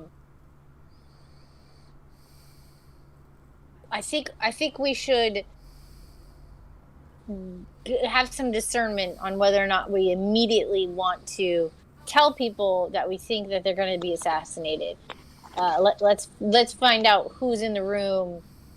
Well, the way that I see it is find out who would probably be most likely assassinated. I'm an old jerk. Yeah. And to me, Yeah, I was you like, are. well, I don't know the person, and if they get shot, I'm still not going to know them. But I think you made a very human point. Why shouldn't we save someone's life? And while there's no one there, there could be someone there an hour from now or a day from now. If we take a long time to figure it out, who knows? So I heard your point, and I'm giving great. you. I'm just I telling start you to walking. be cautious and to let me know if there's a problem. That's all. Thumbs up. I start heading to the admin door. You can go first if you'd like, Ryan. Okay. I don't have to necessarily go in first. I'm just denoting that I am separating from you. Mm-hmm. Is all. And so. Okay. So you're I didn't get like you were like, I want to go first. I'm just saying you can go first. That's all. Cool. You're at the admin door. You want to knock? I kind of wiggle the door a little to see if it just opens up. It does not just open up. I knock. Okay. You hear footsteps coming. Uh-huh. The door opens and there is a man standing there. He says, "Oh, hi. We're closed right now. Is there something we can help you with?" Oh, darn. You know what? I thought I saw that there was some activity upstairs and thought that maybe there was a party going on. Oh, no. This is still the mayor's residence during off hours. Oh, my deepest apology. I am new to town. I've only been about. Can I roll to see how long we've been here, or can I already know that it's been 5 days? You already know it's been 5 days. Okay. I've only been here 5 days. I'm getting the lay of the land, and so I thought that maybe it was a just general admin building. I did not realize it was the mayor's home. Oh, not a problem at all. If you would like to speak to the mayor, I could set an appointment for you. He normally has small tasks to give people to aid them in finding an occupation here to become citizens. Well, great. By any chance, does he take a fancy to a pretty face? I smile. I would have to say our mayor has had many loves in his life. I would not wish to interrupt if you had pleasant words to say to our mayor. For clarification, does he mean right now? Do I need to understand like whether or not he means another time? I'm not sure that I personally, as a player, understand. He is not inviting you in, but he's saying he's not turning you away if you want to try to seduce the mayor later. He doesn't want to stop the mayor's action, but he doesn't want to let you in at the second. I say thank you. Oh, well, I to thank you properly, I'd like to shake your hand. What is your name? Okay. We're going to call this guy, because this is the attaché, this is not the mayor. Yes, okay. I got to then pull up a new NPC. Oh, no, sorry, dude. It's okay. We're going to call this guy... That's a really bad picture for that guy. Let's find another one. His name is Jan Obineski, and there you go as a show player. Oh. Well, he's kind of cute too. There you go. Well, especially because the mayor's an old man. The mayor is that guy. Oh, right. Okay. Total So silver fox. I actually give him a wing. Okay. Would you want to try a seduction against him? I don't know which thing to do, but yeah, sure. Let's go ahead and check out my sheet here. You have a persuade? Yeah, you can hit him with your persuade. Where do you see persuade?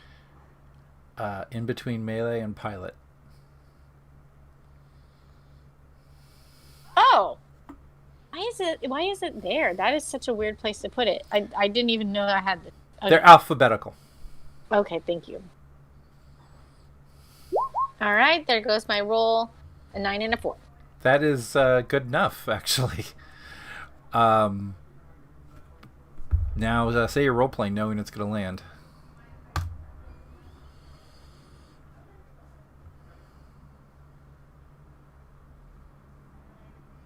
I'm sorry. Did I hear a click that you were rolling, or did you want me to role play? No. I'm saying the 9-4 is enough that you have persuaded him. Now role play whatever you want to persuade him to do. Oh, okay.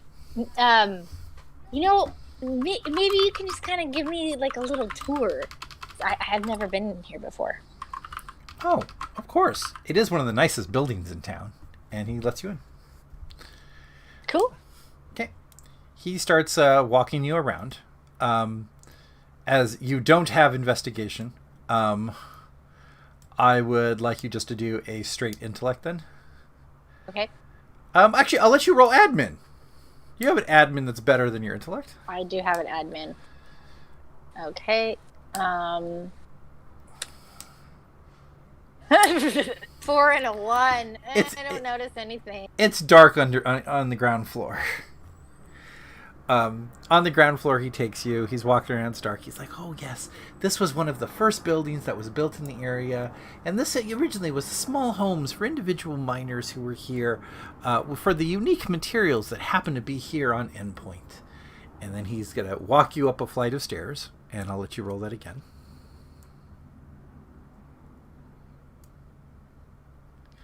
5-5. Not horrible, but not that great. In addition to the just regular admin stuff, am I able to also do a similar role that I did in the shop, where I try to see if whether or not it attached to the Tin Dragon? This is definitely a stone building. Okay. It is not a high-tech building. This is a stone building that people probably carved out with lasers, but it is definitely not a ship. Okay, I wanted to find out because I wanted to find out like, well, is it just the bar that's attached to the dragon? So okay, cool. I will actually also just help you with that right now. Give me just 1 second and go draw shape, and we're gonna have this be green. Green. Okay. That's a bad spot for it. And delete that. The biggest of those squares, of the green squares, is the width and size of the tin dragon underneath Okay. the sand. Okay. So All right. So then, in that case, you may carry on. he walks you upstairs, and he's like, "Well, the mayor's office is right behind here, and he's definitely talking to someone, so I don't think it would be advisable for us to have you visit him right now. But I really hope you've enjoyed this tour of the admin and mayor's office." And I have. Thank you so very much. You are a swell guy, Ian. And I kind of give him a little elbow nudge. Raya, were you in some type of combat unit, walking around with a sniper rifle like that? Yeah, long ago, just some old habits. They're hard to break. This gal and I, we've been inseparable ever since. Were you working for the Stokers, or were you working for the Imperium? Okay, player is forgetting. And so can you help me, storyteller? You were Imperium. The conflict over this planet was the Imperium versus the Barony of Stoker, or the Duchy of Stoker. And can I tell what faction he would have been in with the role of I'll let you do a of linguistics. some type to kind of catch what is. Yeah, I'll let Okay. you do a linguistics. All right. I don't have. By the way, I don't have linguistics. Oh, you don't have a linguistics. Don't I? I have a language. Yeah, language is fine. Okay. All right. So that roll was a 8 and a 2. This guy definitely was a Stoker. Oh, okay. So I'm gonna do my best at being very, very persuasive, I guess. Again, to see if I can convince him. It doesn't really matter nowadays, does it? We're an endpoint, and then I'm gonna roll. Okay. Persuades. Yeah, it doesn't really matter much, but those Imperium people, they really definitely got their asses kicked and they had to leave. That's your Boon Bane one.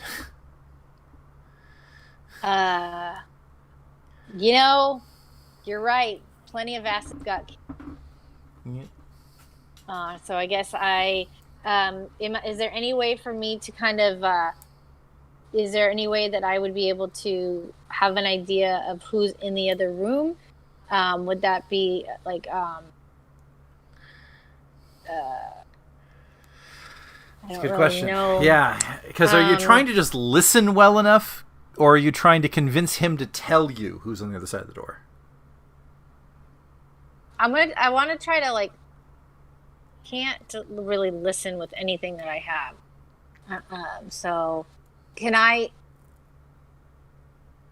do I have like a recording device on me of any sort that I can maybe try to press record and then just what's over here in this little corner, and then kind of try to get closer somehow to get. So would that be the electronics or computer to try to do that? Well, the problem is it's going to be all obvious because you have no stealth. Oh, okay. So you'd be like picking up your recorder and putting it up on the phone. The dude's like, "What you doing over there?" Okay, so then never mind. I just accept what I have. I don't try to push too much then. And I tell him. I would let you bribe him with a broker. You have a +3 on that. You have a 3 on that. Okay, so I will attempt to find out what the information is worth first. Okay. So I was thinking like maybe I could show you or give you a little bit of something to find out who is in that room with him. I can't. It's not like it would hurt any. Wow. I'm new to town. 14-2. It's not like I'm gonna give anything away. Okay, at 14, I'm just going to tell you because you blew his defense of that out of the water. Oh well, it's not a state secret. He's right now talking to the head of the constables. So then, oh, okay, Miss Patton's in there. Yeah, they try to meet at least once a week, sometimes more. I give him a wink. Sometimes more, huh? At night? Well, it's the only time that she's available. Well, okay. She is pretty. She is pretty. So, I hope that's all you need. Yeah, let's go ahead and head out. It's too dark because I can't get a view of anything in here to see the nice work that they've done. You can tell that definitely the window that they're trying to get would be in that office. Mm-hmm. From just the walking around. Exactly. Okay. Right. So we're now going to be moving over to Josh's character, Nicholas. Yeah, Nicholas. Mm-hmm. And Nicholas, you are knocking outside the door of the mining consortium. Knock, knock. Yeah. Hey, how you doing? My understanding is By the way, they did not open the door. we didn't open the door. Hey, how you doing? I'm fairly new in town. I'm a constable, and I'm actually trying to make some. I'm actually trying to make some stuff, and I know you all have a lot of parts in there, and I was wondering if I could kind of get a look, and see what I could buy off you, or what we could. Yeah, what I could possibly buy off you all. Come back in the morning when we're open. My understanding was that you're kind of around the clock. Also, this is a little time sensitive, to be honest. I'll let you do a persuade, I guess, against him. Sure.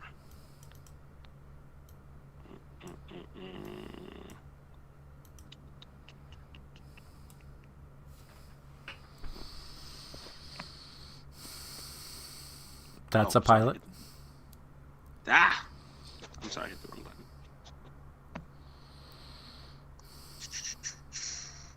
Fat fingers.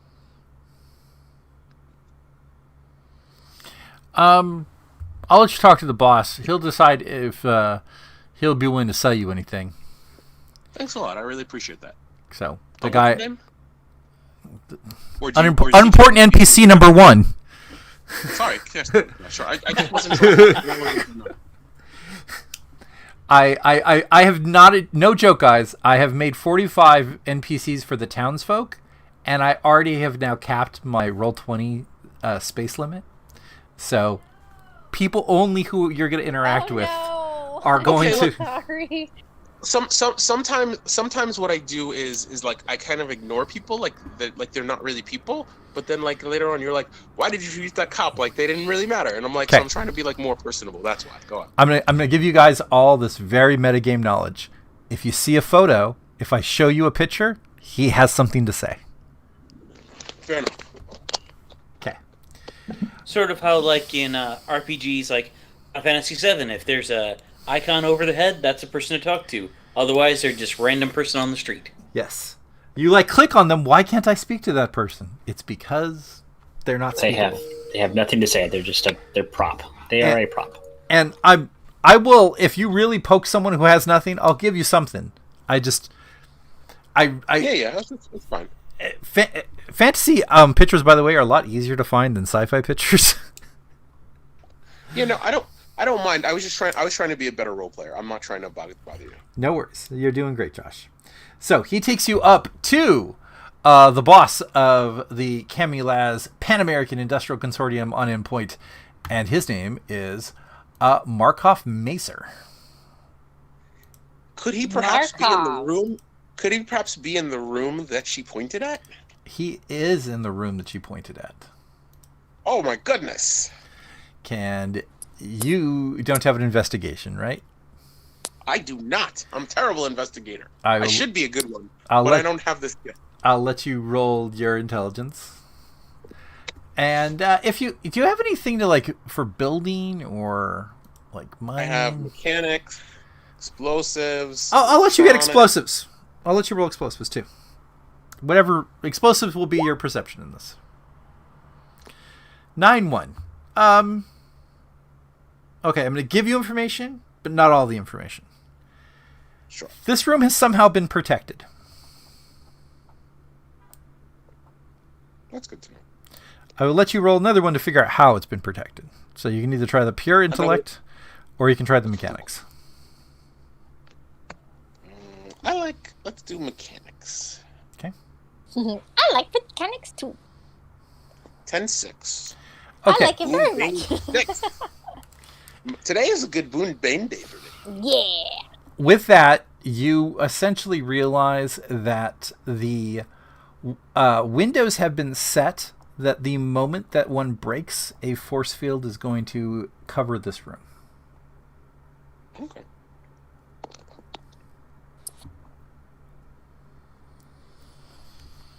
So, hey, you said you wanted to buy some stuff at this hour? He pulls out his little watch. Did the other guy leave the room? Is it just Yeah, the two of us? the other guy left the room. Yeah. Listen.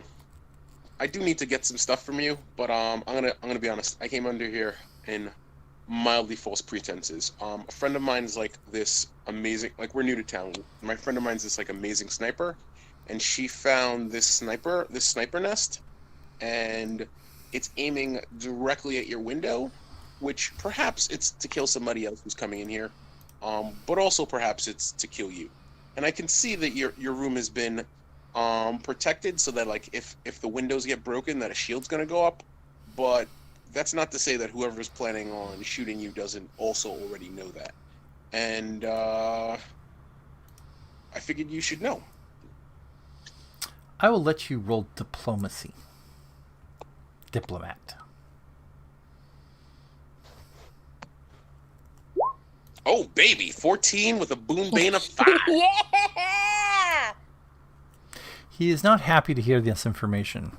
Not because he had a fear for his life. Fuck, I told you right. With the 14-5, you could tell this setup's been done in the last few days. So, So does he get to save it? Like, does he get to keep his head? Well, no, I'd like Josh. You could keep talking in out of character. What do you think is happening? out of character, this guy knows that something was coming. Whether they're going to shoot somebody else in the room and then he's going to be protected, or whether it's a plan, or whether he's planning on shooting somebody else in the room, it's very hard to know. Okay, with the 14-5, I'm going to give you more.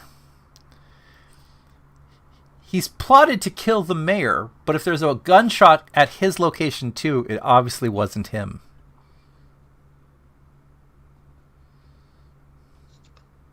So, listen, you seem like a guy who plans for the future, the very, very immediate future. What sort of how do you want this conversation to go? Because I could see a few ways it could go, and mostly I'd like for it to go positively, because I could see us having a very positive relationship moving forward.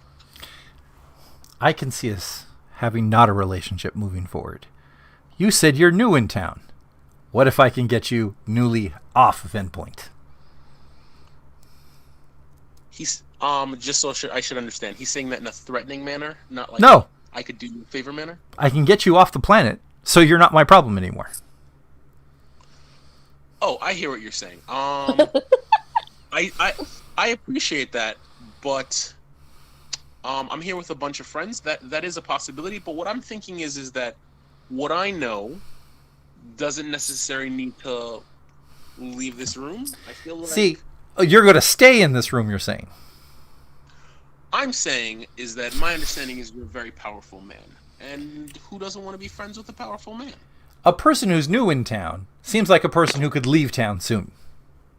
How about you call your friends to meet us here? I thought my diplomacy was good. It is. You know he's plotted to kill the mayor. There's no deception in that. Listen, let's do away with any misunderstandings. I'm going to send a private message to Rai saying, listen, so I found out who the guy is, and I'll say his name. He has recently, and I basically information dump everything. So she should know. Also, I'm in a tenuous position where he's very unhappy that we've figured this out. I will keep you updated. And so in the meantime, I'm going to say to him, listen. It seems that you're very that rather than accepting my hand in friendship, you have a concern. Let me allay some of your concerns. I came here to protect your life. I didn't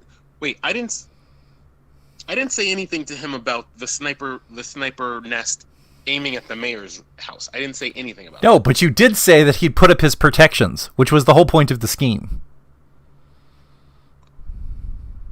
Yes. So if I hadn't said that, I would have been okay. 100%. Fuck me. Okay. Listen. Okay. I think I've been remarkably fair. I'm asking, can you ask your friends to come here? I will do what is of the utmost capability to make it profitable for you and your friends to leave tonight. I feel that's remarkably fair.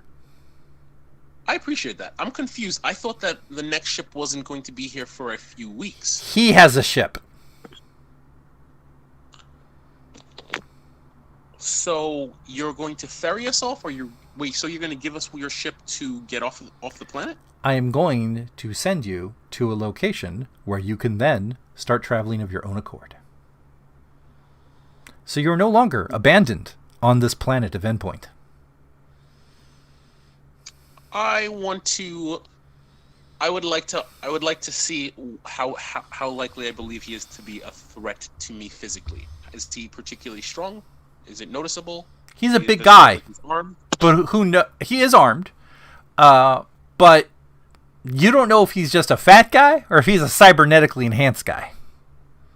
Well, the good news is that my character isn't made for killing anyway. I'll let you roll a broker to see if he's telling the truth in the deal. I actually have a broker. 12-4. My Blue Bane is coming out pretty nice today.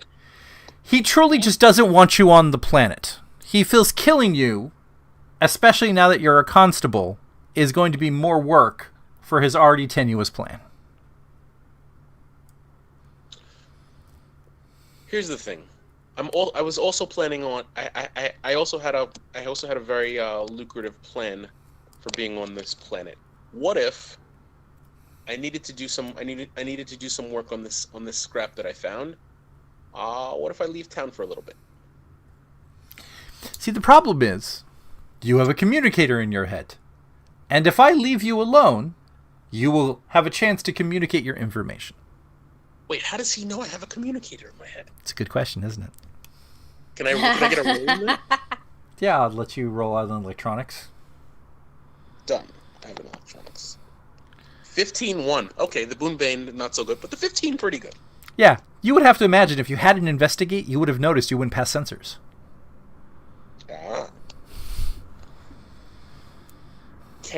Do I believe that he could have told what I said, or is it encrypted and he probably couldn't break that? He probably doesn't know what you've said, but in all likelihood it means he has a communicator too. I hear that. Listen. You're right. I do have a communicator in my head. So let's say that anything that I know, I could already have relayed to my fellow constabulate, to my fellows in the constabulatory. Let's say that I came to try and save a life, and clearly you have a plan to protect yourself from somebody who's trying to kill you. I don't need to know anything more than that, and I don't know anything more than that. I hope that you don't be assassinated in the next few days.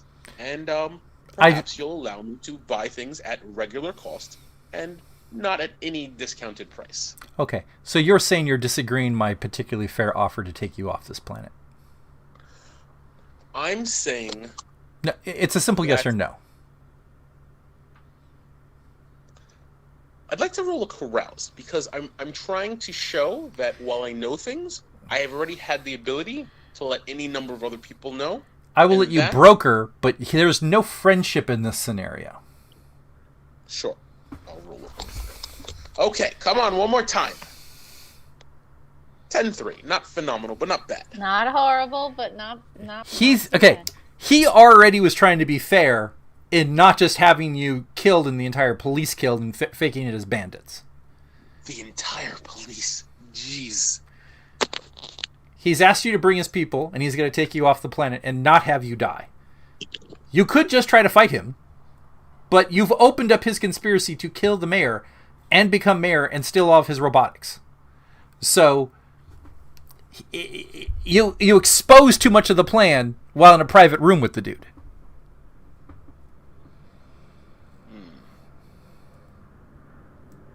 I just want to say this is my concern all along. I'm like, sometimes it might not go well if you tell someone things. And I'm like, Well, maybe I'm just being a jerk. I happen to have mentioned, depending on who's in the room, that you don't have to necessarily say too much, or let them know. Your youthful kindness rubbed off on me all at the wrong time. Oh no. Okay, Josh, I'm going to give you two choices here. Are you going to want to deal with him, or are you going to try to flee? There's no way that I'm going to get Chris Gaines to agree to this. Like, maybe Chris Gaines will come and kill him. That's like the best case scenario. If you're trying to flee, if you jump out the window, the force field triggers and he can't stop you. Yes, but this is clearly somebody who's extremely powerful in the town, and... Yeah, you could call your party to just kill him. I'll say, okay. I'll say, okay. I see that nothing I can say will allay your fears, and I'll call my buddies. Okay. And I am gonna call my buddies, and I'm gonna say, listen, please bring your weapons. This guy, and would like to have us leave the planet. He has his own path off the planet. If you all are amenable, we can leave the planet now. However, if you all are not amenable, then it's a major thing that we need to deal with now. And so, I'm left with two main options. Trying to kill him myself, which really, as you all know, is not my strongest point, or waiting and then you all can assist me. What do you all think? I think that's a super long text message. It's one of those... It is a super long text message. Luckily, I can do it without using my hands. Yeah, I don't know, but like the first part of the text message comes and then it sends, and then the next paragraph comes and then it sends. You guys have to scroll up to see everything he sent. So I say, so seeing as I'm going to be leaving the planet in the next, I don't know, hour, day, what's the timeline on getting me off the planet? Are you asking him this? Yes, I'm trying to extend the time until they tell me what I need to do. So I'm trying to engage him in conversation. How many of your friends do you need off the planet?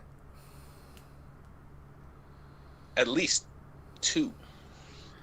At least 2. Dang. But probably 3. But probably 3 including you or addition to you? Sorry, 4 total people. 4 total people. I could have you off in less than 2 hours. Okay. So seeing as we're leaving, I gotta ask. What's the deal with these robots? Like, someone told me about this like black powder that they can like explode into. Like, can you make them back into robots? Gosh! Okay. By the way, has anyone replied to him yet? Yes, I want to reply. Okay. What's your reply? are you? Wait, no. So, I reply okay, just so he gets a reply from me. And Okay, what do you call it? So I'm like, okay, you're coming. Okay, you want to leave the planet, or okay, you're coming and going to assist me in killing him. okay, ...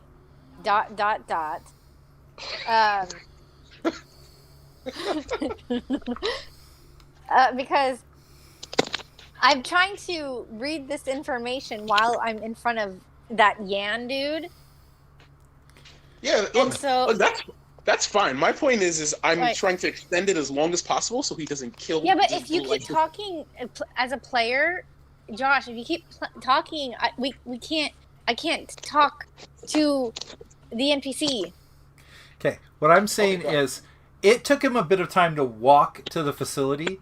When he starts sending you these messages, and by the way, everyone's getting them, so everyone could interrupt him, is about the time that you learn that the cop is sitting in the admin's office.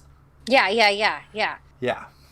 That's why I was trying to figure like that. Like, Yeah. okay, kind of like don't know where I'm at. So then, in that case, I push Yan away, and I just like storm in. You're going to storm in. Okay. To the possible hanky-panky meeting that might be taking place. Yan is going to try to stop you. Of course he will, but I don't think he'll be very successful. Let's see. You don't have to storm in because they're gonna let you in. Oh, she's gonna storm into the mayor's office, is what I'm picking up on. Yeah. She's not storming into your location. Yeah. Oh, I'm gonna die. So do I? Okay. I'm prepping for. Yeah, you need to roll your I need dex, to roll? and you need to beat Dex. that. Okay, dex. I need to beat 8-2. Okay. All right, everybody. Let's see what my dex is gonna do. Am I able to get like a +1 because like he's not expecting it, and I'm military? No.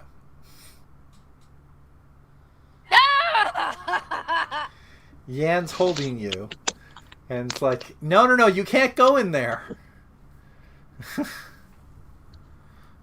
You don't understand. I just got word that my friend who was possibly being mistreated by a bad person inside of the industrial consortium. And there's other constables. Let's go downstairs and you can make a call. How about you make the call and then I just hit up the. You're not going in that room. Okay, how about this? You reach out to the other constables because I don't have their contact info. Okay, go downstairs. I promise I won't. He's not going to leave you alone now. You've broken any connection.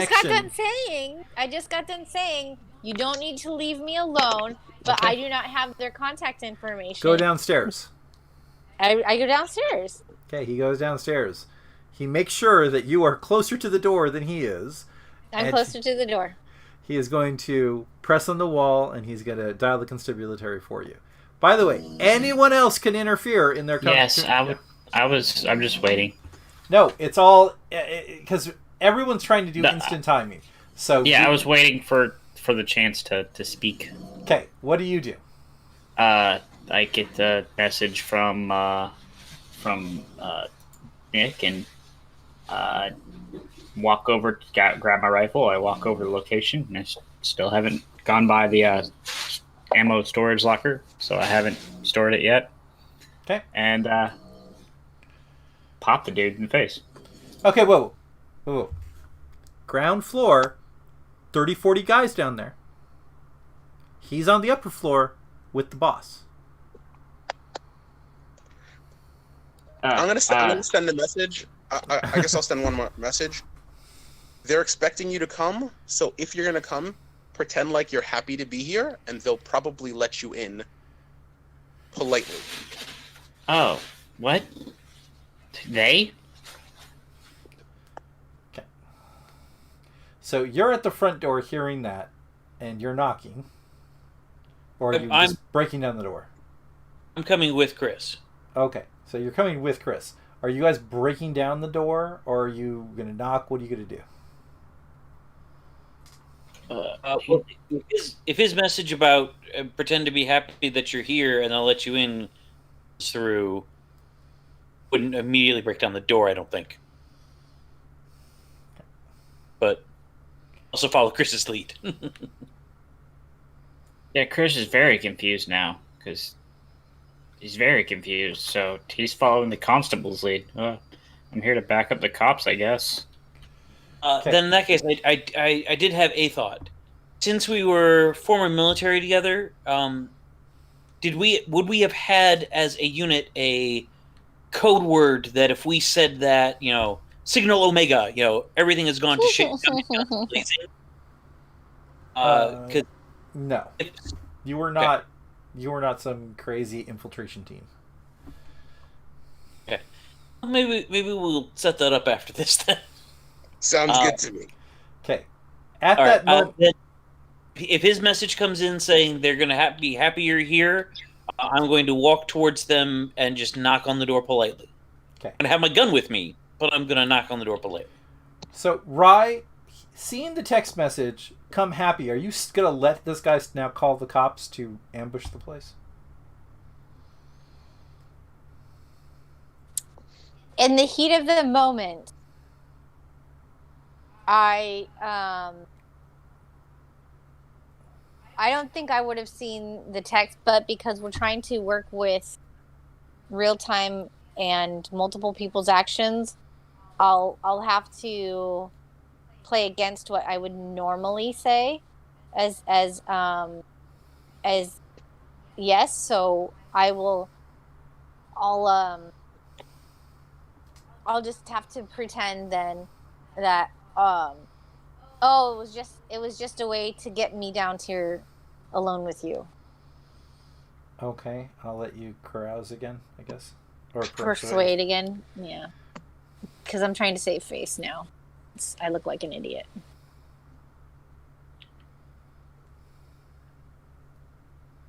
Trying to find my character sheet. I actually closed it. Alphabetically persuade. He's like, "You're crazy. Get the hell out of here." That was a 4. I gotta get the hell out of here. Okay. So you can catch up with the rest of the group, and we can then all have you back in real time at the front door of the consortium. Okay. Okay. So you're at the front door of the consortium, and you knock. Who is it? Can I hold on once? Can we hold on 1 second? So one thing I wanted to say is, if I sent a long message and it took people time to read through it, and at the same time I was asking him a question, I feel like he would have at least a few minutes to have a conversation, for him to answer some of those questions. If I'm going to be dead or he's going to be dead, then there's no point in me pretending, and I could get more information out of this guy, which is why I asked him about the dust and the robots. Okay. I was just trying to let everyone have roleplay, but I'm happy to separate that for you to make sure that we get that information. It can all be. I'm just trying to get the party together, since you guys have been the number one components of party separation. So yeah, let's go back to the Black Sand conversation. With that, but okay. Every character's had fun doing their own thing, and that's okay. I had this random moment. I could have actually got you all in the same room together. I was pushing for it. Okay. But yeah, no, I thought the dust thing was super important. I don't care. So then bring them. The dust thing is important. I thought you could wait till everyone was in the room to hear it. Fair enough. That's cool. Then let's wait. I'm fine. Okay, I'm just trying to make sure everyone gets interactions in time, and they're going to let you in the front door. They're going to try to disarm you, though. So this could be the key moment where you're just going to try to fight 40 guys. It's up to you. Okay, well, so we're gonna roll back the time, and he says, "Who is it?" And they're gonna say, "What do you guys respond to that? I was told to come here By who?" by my friend Nicholas. He just went upstairs. Okay. Um, I can't have you guys coming in armed. Did you unarm him? He's a constable. There's a constable right here. Are you sure you want to try to disarm my friend and I? We don't have to let you in. Well, then you better tell your boss that you're not letting. Okay. Go Rye. So, I will, while she's talking, I'd like to text Nicholas saying, "Do we need our guns?" This guy's huge. I have no idea what sort of tech he's rocking, but I'd rather not wrestle him to the ground with. I'd rather the four of us not try and wrestle him to the ground. I have my gun, but as we all know, I'm really not. I'm not like I'm not. I'm no Chris Gaines. So if you can keep your guns, great. But if it's impossible, then say what my understanding is. I would be like, my understanding is we don't need to give them up. I love how long his text messages are.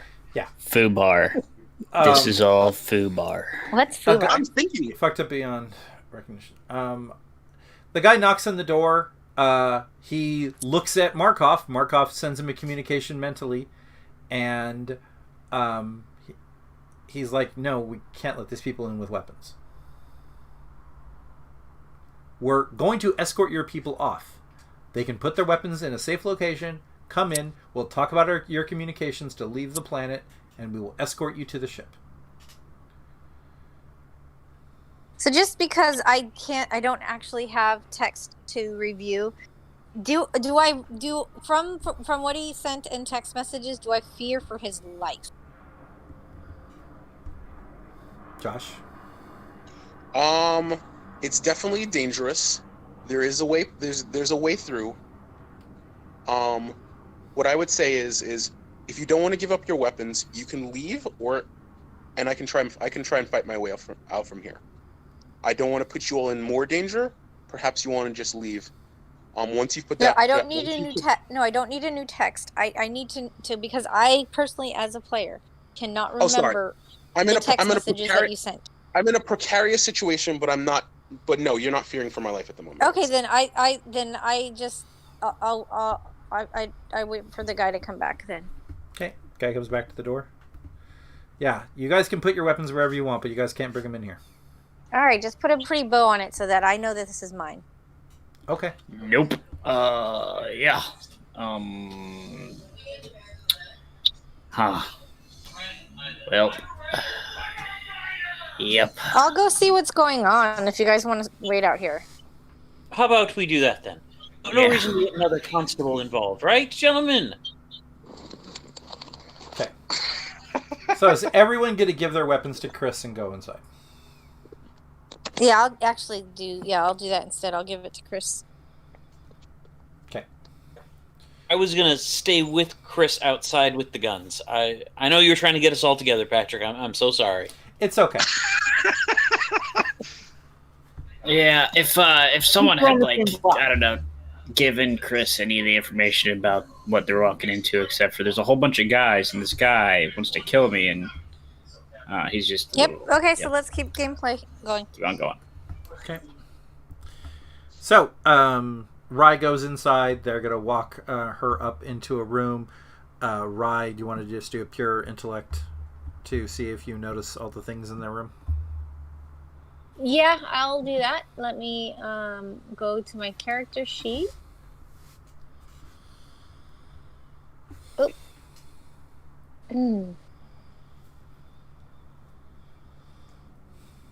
Oh, I'm not. There it is. All right, there you go. There's definitely scanners and fields around here. Okay. You walk in, you see Markov, and you see Nicholas. So he's just now about to talk about the black sand. I smile at him. Hey, it's so nice to see you. And Oh, hey. So, ask your question about the sand.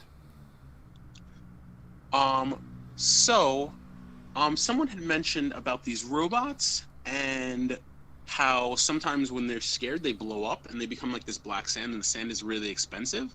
Like, how do you get the sand back into a robot? You don't. So then why is the sand important? There was some type of communication. Crap, I'm disconnected. I'm disconnected. Let's wait for her to reconnect, I guess. You good? No, she went mute. And... Okay, sorry, I got disconnected. My phone fell off. No worries. So good. The communications that were sent to Stoker and the Imperium were from, at the best that we can determine, another dimension. Oh, wow. The nature of the program to build the robots can only be done in incredibly powerful Stoker and Imperial facilities. When the robots dissipate and they become that sand, you could either sell the parts back to the Imperium or the Stokers to be able to rebuild the robots in the facilities, because then they don't need to find incredibly rare materials.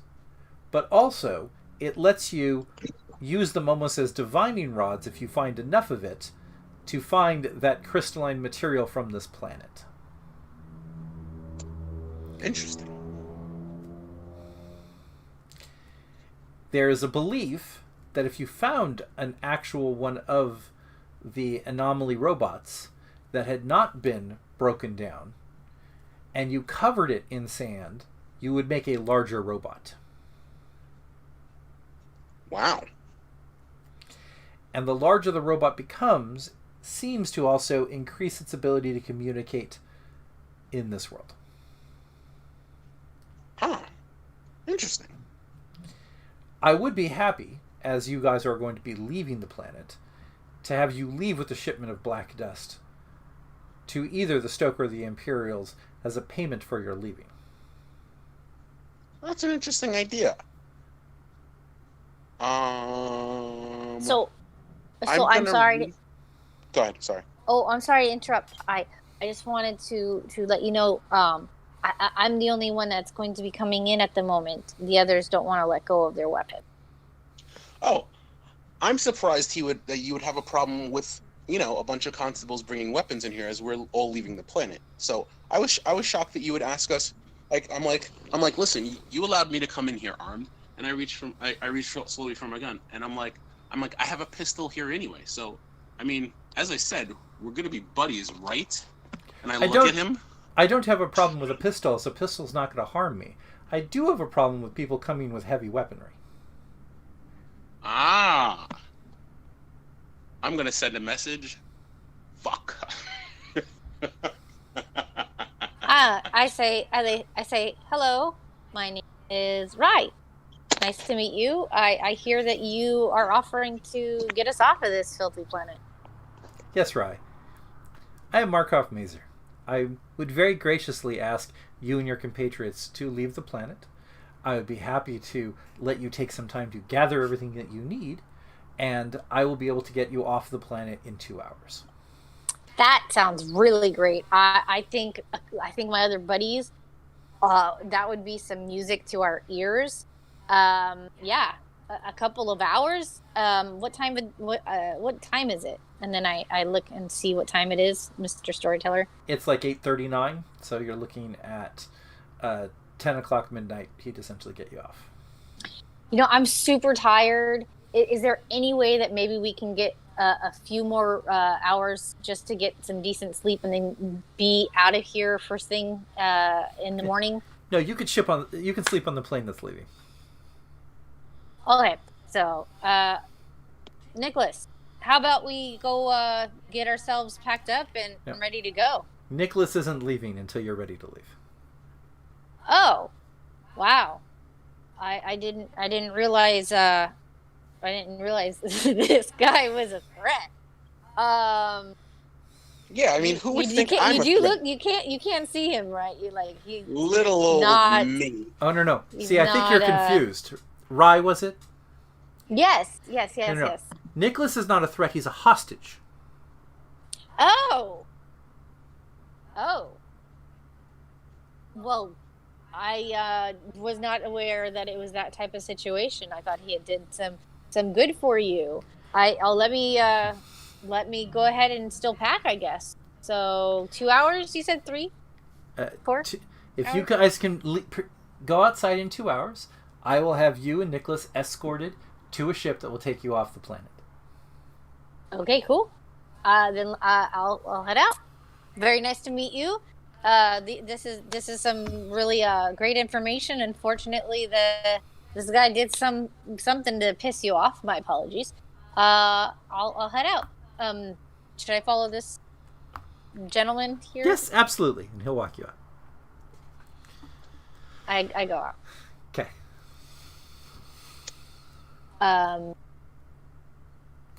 Yeah. So I close the door. Mm-hmm. I guess they close the door, and I just kind of like tell them let's Baxter, Chris, let's walk away from this.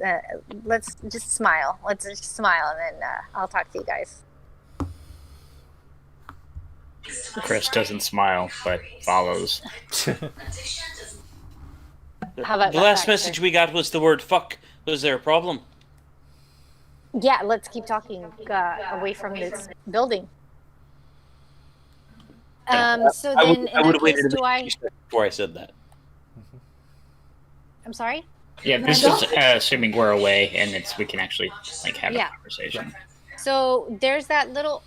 We could either go to the little orange spot on the map, or we can go to the bar or that entrance to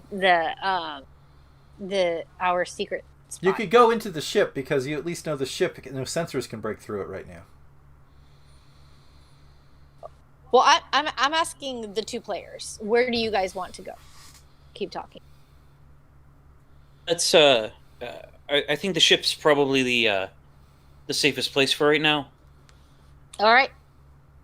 So when we say ship, do we mean bar or ship the secret location?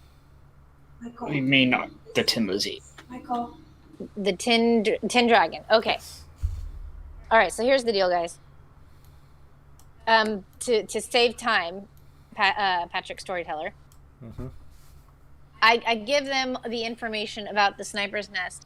I tell them about the 2 windows. I tell them about what I found out at the admin building, and because Josh was sent in per my instructions to find out, to get some more information about the possibility of who else might be in that other location.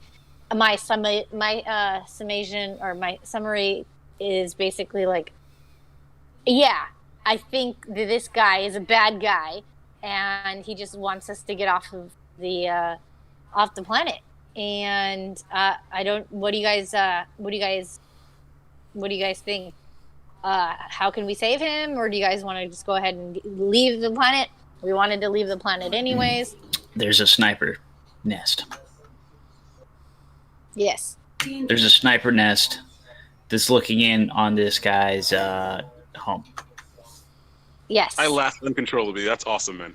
There's a sniper nest that's looking into this location where our friend is currently being held hostage. How about you be as direct as possible and stop beating around the bush? I'm just trying to help you get there. Do you have a sniper rifle in your hand? Yes, I do. The guy that's holding our buddy hostage is currently at the barrel's end of a sniper nest. Yes, and there's also 30 to 40 people at the bottom on the 2nd floor. So that's why I figure it's probably a good idea to have a conversation about this. Then you just said that once the window gets shattered, sniper fire gets fired upon. There's a force field goes up in that room. No, I didn't. I only gave you guys information. I sent that in the had. message. I sent it in the message. Oh, you sent and it while in you're the walking message. away, okay. While you're walking away, I'm info dumping you everything. Okay. I'm also composing a message to the police should I be about to die. Oh, okay. So then, my apologies. As a gamer, I didn't remember the glass part. Mm-hmm. No, you're fine. Sorry. So then, yeah. But we need to have a plan. So what do we do after we like shoot this guy? Are you All right, so here's what we're gonna do. You're gonna set up in that nice sniper's nest. I'm gonna set up in an ambush point when they come flooding out of the building, with good cover. Hopefully, my armor will be done before all this goes off. Perhaps if someone's got a handy a capability with explosives, we could set up some kind of IED so that when they rush out, they get blasted, all the shit. And then you cover us as we fight off this malicious attack from your sniper's nest after you've already murdered this would-be assassin. murder, death, kill, murder, death, kill? Okay. Can I ask you a question, Patrick? Yeah. So, I assumed that I had all of my weapons from when we went out, but when he says heavy weapons, it makes it sound like I do not have my explosive weapon with me. You put your grenade launcher back in the locker, I thought. First of all, I never stowed anything in the lockers, and once we were constables, I never needed to. So why would I put them back? Okay, then he's still gonna. Okay, even if What you I'm have willing- it, no, it's fine. You have it with the gas grenade in it. But I would have the other grenades with me. But I'm willing to say that they're stored and that they can have them. I'm just gonna say if I don't have them, then they can have access them. Is my point. Okay. So yeah, they can make an IED out of your old explosive grenades.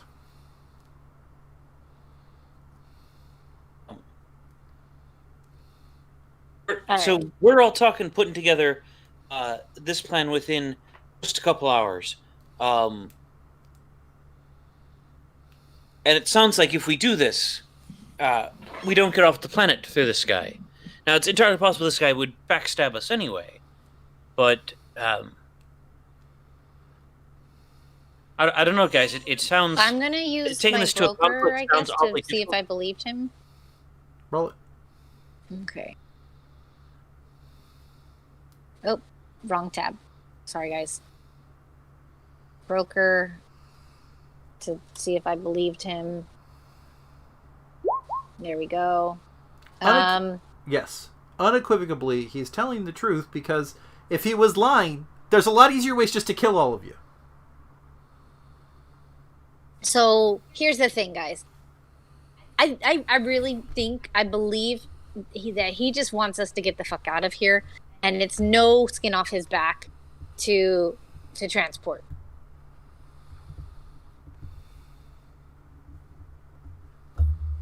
Alright then, so if he can get us off this planet then, why are we worrying about killing all those guys? Because we still haven't solved the mystery of the robot or repaired a robot. We can't leave with robot in a bag. I can. The robot's part of the crew now. You don't leave no man left behind. Why are you so attached to this robot? Because robot showed us the mystery. The mystery dead is why we're planet. here. Why we're here in the first place. I think that there could be a bigger picture than just this planet. It seemed like you wanted to get off the planet too, real quick. So The beacon, the source of the beacon is this planet. Everything's coming here to this planet. and dying. Well, I mean, if everybody just wants to leave and not follow this through, fine. Whatever. By the way, I'll Chris, can I have go an with the intellect? team. We can't hear you, Patrick. An Chris, intellect? can I have an intellect, Chris? 10-3. That's actually pretty good. You know, if you take the sand to one of these facilities, you could rebuild your robot. Like, One of which facilities? On planet or off planet? Like with the duchy? With the Duchy or with the robots? Imperium? Yeah. he directly said in Markov said, and that when both Rye and the other and Nicholas was there, that essentially if you take the sand to the building facilities, you can rebuild the robot lickety split. We could rebuild our robot and then continue following the beacon. He said it was beyond hope. I'd like to see what's beyond hope. Right, but I guess I'll retcon and say this again, or say this to you from what I heard from the guy who's keeping our friend hostage. They're looking for sand to take off planet because they can't rebuild the robots on this planet. They can only find the dirt on this planet. And so we would have to actually go to a place outside of this mine-covered planet to get it reconstituted. So either way, if we want our robot, the one that we have been introduced to, it's not going to come back to life here. All right, so we're all cool with it. You can always come back if you want. I'm with you. I just want to make sure we're all cool with abandoning our spaceship. We don't I had have a thought on that. spaceship. What you got? I mean, spaceship's the most valuable thing in the world. Right. But a lot of the components on it are quite valuable. This man is the head of the mining consortium. He's the guy that can make deals at the level where he could just buy and sell all of that equipment. We make a deal with him saying, all right, we can, in the time we've been here, we've actually found valuable sites for you for an extra 30,000, for an extra 50,000, for an extra 2 million credits. We'll tell you where these sites are, where you can find completely operational hyperdrives, including one almost completely operational ship. And he can pay us. He can pay us for the information, or we just leave without it. I get it.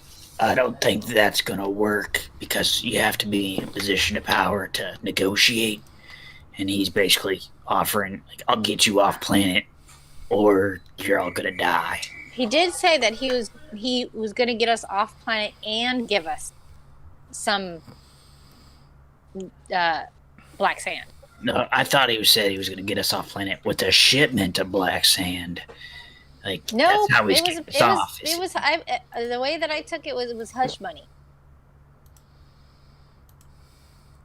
Storyteller, should we roll for recollection? It would be See, I took it as there's a shipment of black sand leaving tonight, and you're going with it. So, by the way, Baxter, I did a roll for you. Okay. They don't know how many people are outside.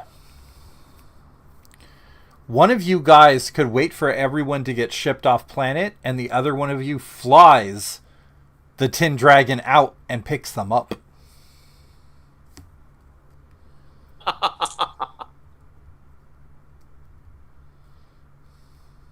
That would be really interesting. Well, Nicholas did say four people. No, he constantly spun the number. What about No, 3? What about 2? What about 4? Oh, okay. So he could have just been like, "Oh, Yeah. No. no final number." He intentionally gave the number 3 times. Fair enough. I guess I would think that if I was in Markov's shoes, I would expect whatever the highest number he said is, that's how many people at least would show up in my mind. And also, I think that the main thing is just he. So here's the thing, Baxter. As long as Nicholas is a hostage, I'm not comfortable. So if we can figure it out where, we can get off planet, great. If you guys want, I mean, I'm not one of trying you to stop us getting off planet at all. I'm fine. I'm thinking that we can get maybe a little extra cash out of this to help fund our future activities. You can have the AI fly the ship. You just have to let it go. Sorry, say that again, Patrick. You can have the AI fly the ship. You just have to let it out of the prison that Rye put it in. Is that an intellect that included that role, or should Yeah, no, I'll give you that. Baxter? I thought Patrick was saying that to you, that you realized that. No, that's your role. I'm giving you Baxter. off your 8-1. Fair enough.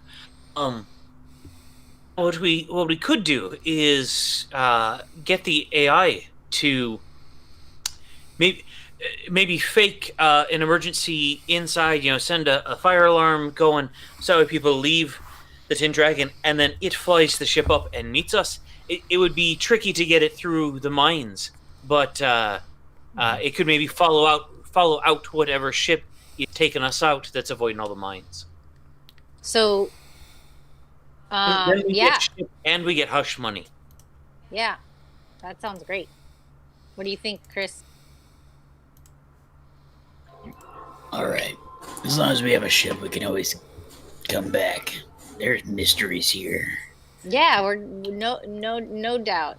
And whatever happened, something we will be able to say that we know somebody on Endpoint. Okay.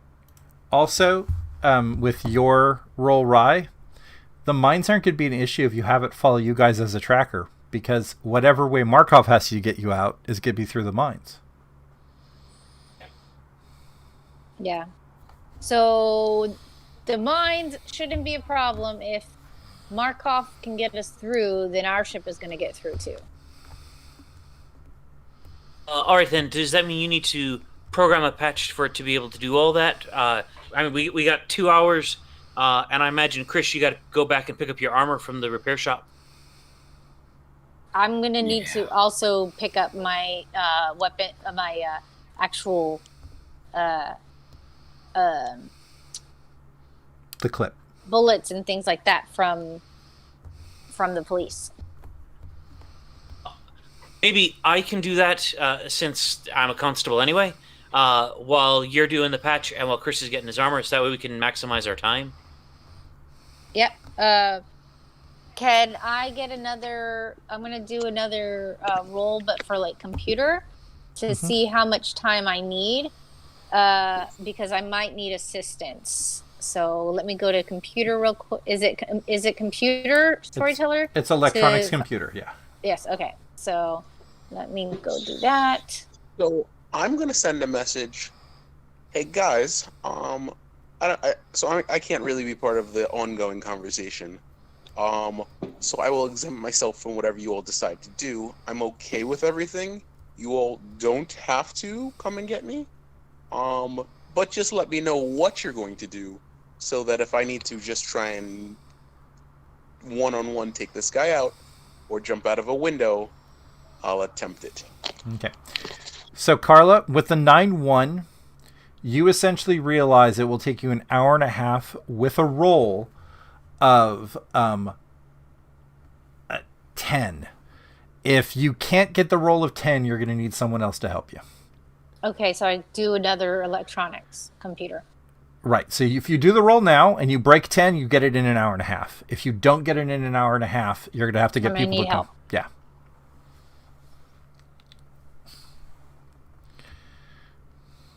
Ah! Okay. Baxter, I'm going to need your help on this, unfortunately, so I'm not going to be able to get my bullets, but those can be bought. Okay. So, Baxter, are you going to help her with the computer roll? Sure. And then I have one last shenanigan before we leave the planet. Okay. And, Kolb, do you need anything special other than paying the guy for your armor? Nope. Good. Okay. He's happy to pay. He's happy to give it to you. It's working fine. Okay. And Baxter, do your roll, and then we'll hear your shenanigan. What? It's going to be that electronics roll for you. Electronics general or electronics communicate? This would be electronics general, I would guess. Well, I'll let you do communication because you're trying to open up the AI and let it communicate to other pieces. Okay, I like that. Yeah. Both of those two rolls together, you'll be done in about an hour and 45 minutes. Okay. Okay. And your shenanigan? If I can, in the last few minutes, I would like to record a message for Constable Patton. Drat, I forgot her name. Patton. And time delay it to deliver like the next morning if I can, so that she gets it 8 hours after we've left, where hopefully we've avoided whatever double cross he might be able to pull off if we just sent the message now. Okay. And the message says? We know that the guy has upgraded his security, yes? Yes. Okay. That was part of the message from Josh. Yes. Say, Constable Patton, my friend has discovered that head of the mining consortium has upgraded the security of his equipment. At the same time, one of my other friends found a sniper's nest that was pointing into the consortium and into the mayor's office. I believe there's a plot going, and unfortunately, my allies and I have been caught up in this, and we unfortunately have to leave the planet tonight. I'm sorry that we couldn't have worked with you longer, but if I ever pass this way again, I would love to buy you a meal just to say thank you for the time and apologies for leaving you in such a lurch. Okay. Are you now going to tell Nicholas that you guys are going to go with Markov's flight?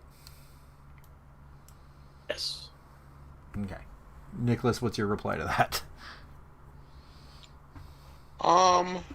I'm surprised. I really didn't think you all would be willing to leave the planet. But I suppose it's better than me trying to shoot my way past the guy who's not scared of my pistol. No Okay. pistol whipping today. Josh, in your time with Markov, I will let you ask 3 questions, and I will info dump those questions to you as you could have caroused them out of him. Okay. 3 questions.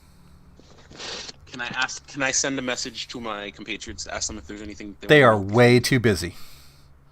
Fair enough. Okay. Let's see. I asked. I'm gonna ask if anybody ever found the source that they were trying to find on the planet, or if anybody had any ideas about the source of where they were coming on the planet. It's something so deep under the sand, no one's been able to get there. There's some rumors of robots that actually just started digging under the sand, and the sand covered them up, and they kept going down. Interesting. Question 2.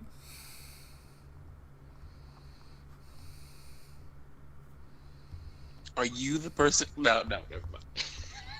I was gonna be like, are you the person who stole the mayor's stuff? Well, you were able to figure that out with your really high roll, I think. I don't think I was able to figure out that he necessarily stole the Wait, do I know that he stole the mayor's stuff already?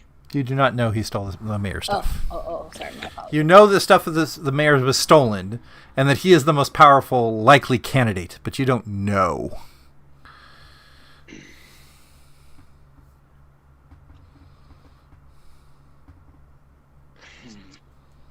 Let's see. What are some of the other secrets on the planet? Mines. What's the secret to getting on and off the planet? Exactly where the communication satellite actually sends the message down so people can have transactions has to be laid clear of the mines for that communication to go. And if you fly ship directly up that particular pipe, no one on the planet can have communication, but you get off. So it locks out communication for like 20, 30 minutes? Like 45 minutes. Wait, that's not a question, right? That wasn't considered a question? That's not a question. The last one? That's not a question. That was clarification. Okay. Yeah, I don't know if this is like wishes or Yeah. not. Okay. So we're on your final last question. Okay, that's fair. So my final question, a goodie, oldie but a goodie.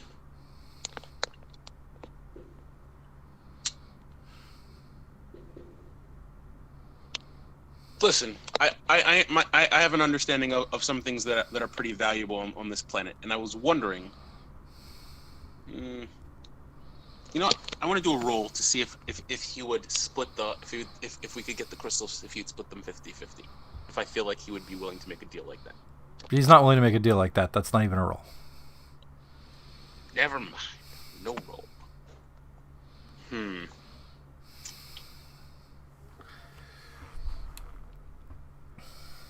I want to find out if he's. I want to find out if he's friends with the chief of the police. Okay. No. He's not. The chief of the police feels that he's funding the bandits because he is. Wow. That's a pretty good information, though. It's a good thing that we're never coming back to the planet ever again for a month. So, the rest of the characters, I presume, are now outside saying we're ready to leave? Sure, yeah. Yes. Okay. Markar walks you down. And him and about 20 other guys start walking you guys out of town. Over here, I'm going to put a marker, draw shape, and it is going to be this dark blue. Over here, they walk to a patch of sand, and he on his watch he clicks a button, and that part of the sand vibrates, and there's a transport ship that comes out from underneath the sand. And half of them get in, and they offer for you guys to get in. Can I ask them? Sorry, go ahead. Josh. Hello? We missed. Oh, no, No, so I was saying we you go lost- first, Baxter. Baxter, Hello? yeah. Steinbach. Baxter, please. Oh, maybe I'm here. I was telling Josh to go first. Okay, fine. I think I was telling you to go first. Okay. So my other question is this isn't like an information dump question. Could I have been listen, hostage is an uncomfortable question, is an uncomfortable term, but after I leave here, I'm not going to be a hostage anymore.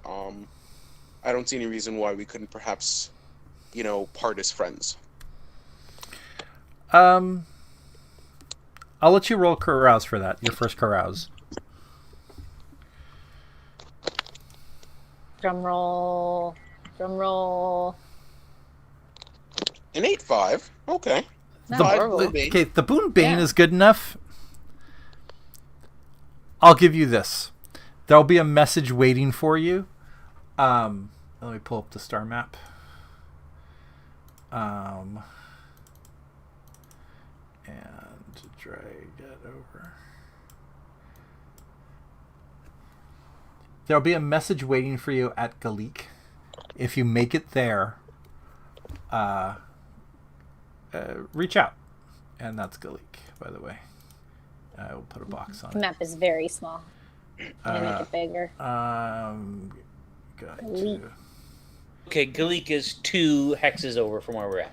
Yes, it is. It is exactly to the east of where you are. Okay. If you make it to Galik, So... Go ahead, sorry. if you make it to Galik, there'll be a message there for you, and maybe we can do business. Sounds good. So how much sand are we taking exactly? Whatever's on the transport. Oh. Okay. Okay. So, does everyone Can get I- into the transport? And I try to my deal of, hey, we know where valuable hyperdrive components are. The extra cash, I'll tell you where it is. Okay, we're looking for though a knock out of the park roll. Okay. Barter, carouse, admin, advocate. What you got? What you want to roll, I'll let you roll, but it has to be great. So he needs to break like an 8-3 Boonbane. I'd say Like 13. a 9-4. If you break it, Whoa. no, Rye, what are you doing? Whose side are you on? If you break a 9-4, it's going to be positive. If you break a 10, you're going to get something. So I'm trying to broker this deal, so I'm going to use broker. Okay. There's a 10-4. Okay. Yeah. Nice. Okay. 10-4, 10-4. You're saying you know where there's some crystals. I was talking. I don't know where crystals are. I know where the ship that we found the robot in. We were told by the rolls there that the hyperdrive was fully functional there, just didn't have fuel. So I'm essentially trying to sell him information that is a fully operational hyperdrive. All those components are in working order and valuable. He'll tell you where the location is. He'll give you for this. a little extra. You'll tell us where the location is. If we go and find the hyperdrive and sell it, I will send 10% to Galik.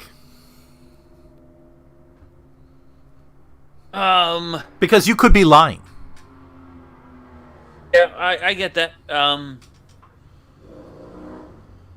Not like we can. You haven't left us enough time to go and get it for ourselves. We're gonna have to trust you on this one. But then again, if it's profitable for you, maybe we work out another deal in the future. If it's not profitable for you, I'll never work with you again. I'm fine with that. Okay. They drive about a mile away, and then also in a covered up sand area, he presses another button, and a one-shot kind of transport ship appears. It is probably, I'd say, about the size of a motorhome, kind of size. This is not a major ship. This is definitely like I'm shipping something off this planet to a location. Okay.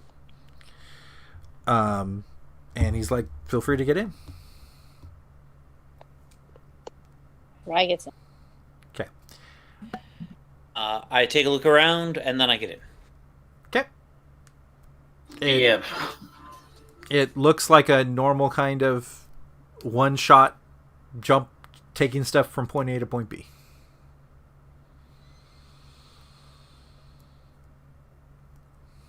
I say, I wish we could have had a longer relationship in person, but I look forward to the possibility in the future. Next time, write a letter. It's always safer. Point well taken. Okay. As you all get onto the ship, anyone who wants to roll investigate or intellect.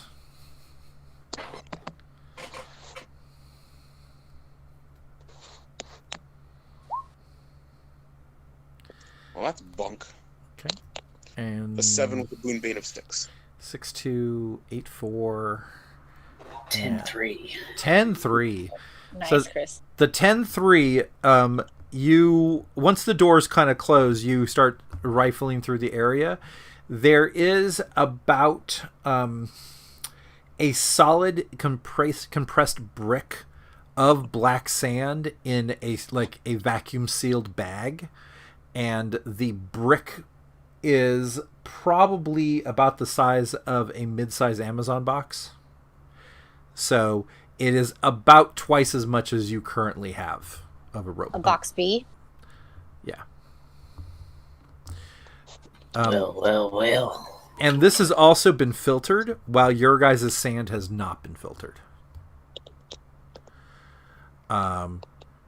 So this is definitely probably 2 to 3 times what you guys have. Oh, robot friend, we'll see you again soon. You'll Okay. tell us your mysteries. The anti-gravity of the rocket begins to essentially start pushing it up into space. It is not going to initiate a loud noise until it actually gets past the atmosphere, and you guys are seeing the gradual movement of yourself upwards. Okay, we're all in our vac suits, correct? I would I imagine. never left it. Okay, I just wanted to check. But Yeah, no, this I still smell like nasty minor. yes. I would let people do a recon because they're looking at the window at the land. Okay. Interesting. I mean, I'll roll it. I'm terrible at it. Whoa! 13. Wow. I think 13 is going to be the big winner. No. 15. Oh my god! I got a 2. Nicely done. Do not count Nicholas out. He's bad in combat, but he's good in a lot of other places. Okay, wow. I was going to only give you one of these. I'm going to give you 2 of these then. Okay. So you guys, because it's slow, by the way. The anti-gravity is essentially just pushing you off at about the same things as like something floating. Once you guys break atmosphere, it's going to trigger and you guys are going to fly away. But so you see Markov's people drive back to the location and he gets back into his area. And you see the sniper attack happen. Holy shit. Wow.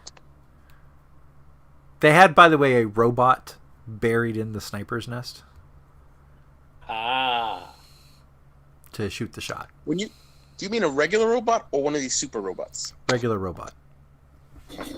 Hey, look, And- right? That could have been you. So, I didn't actually roll to look around that area. Was it because I didn't get the option to, or just because I looked and you told me, oh, it looks like It was dusty and no one had touched it for days, but it had not been weeks. The thing is, it's buried 4 feet underground. It's not like you'd see that without. yeah, but okay.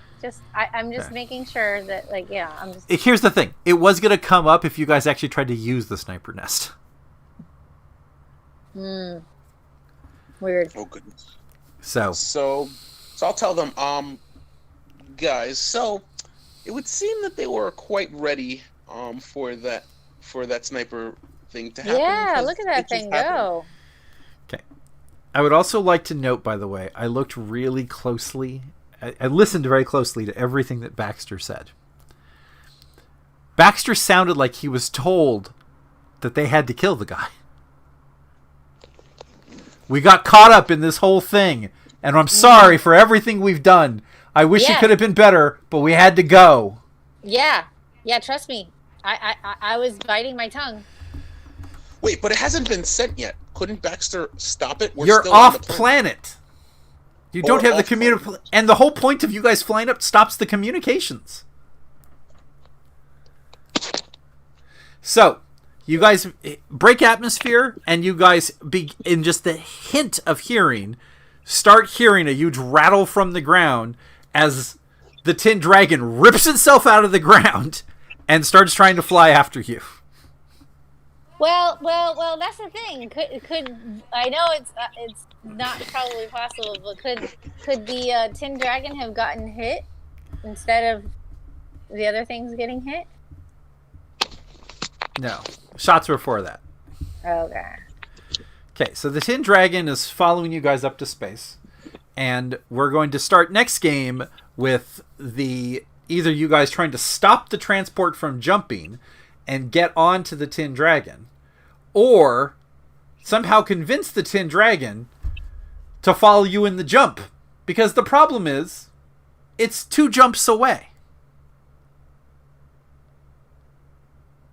But you said it in one of the earlier sessions that if we do a slower jump that takes less time, it drinks less of the fuel. Absolutely. How are you going to tell that to the Tin Dragon?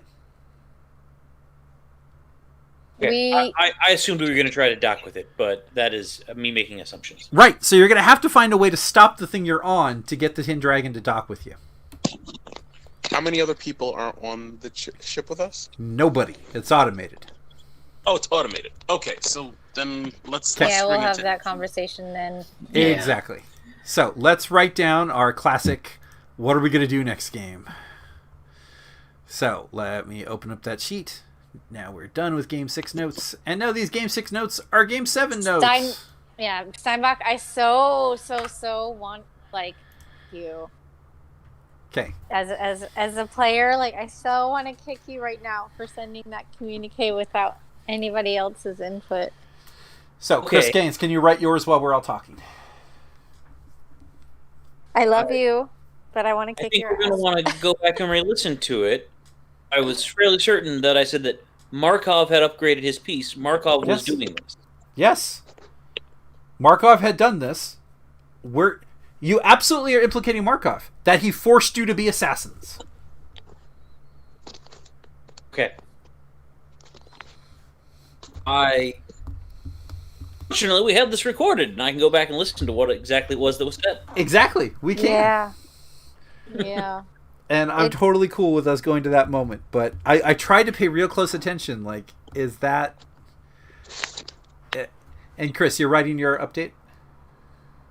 Oh, I didn't know it's my turn. I'm writing it now. Yeah, because we can only one of us type at one time. It won't. There's no multiple entries allowed at a time.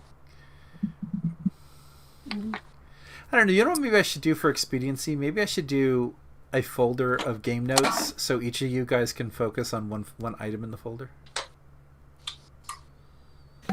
Yeah, that way Yeah. we could even keep our old notes like here's game 6, here's game 7, here's game 8, etc. Okay. I'm going to make a folder and we're just going Chris is done. Okay. Game notes. Okay, and we're going to change this to, instead of game 7 notes, we're going to say Chris.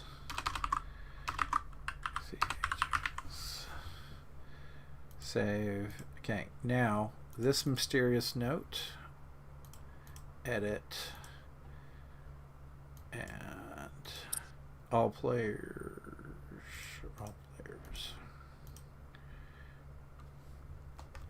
Okay, everyone should see a mysterious note. Nicholas, can you do that next mysterious note? What do you mean each of us should see one? There should be one mysterious note right now. Chris, can you... I'm sorry, can... Nicholas, on the mysterious note, can you open that up and edit it for your note of what you want to do? I mean... And then I'm going to edit this one, and I'm just going to title this one Baxter. Next note. All. Okay, there should be now a Baxter note. And I am going to make one for Rye.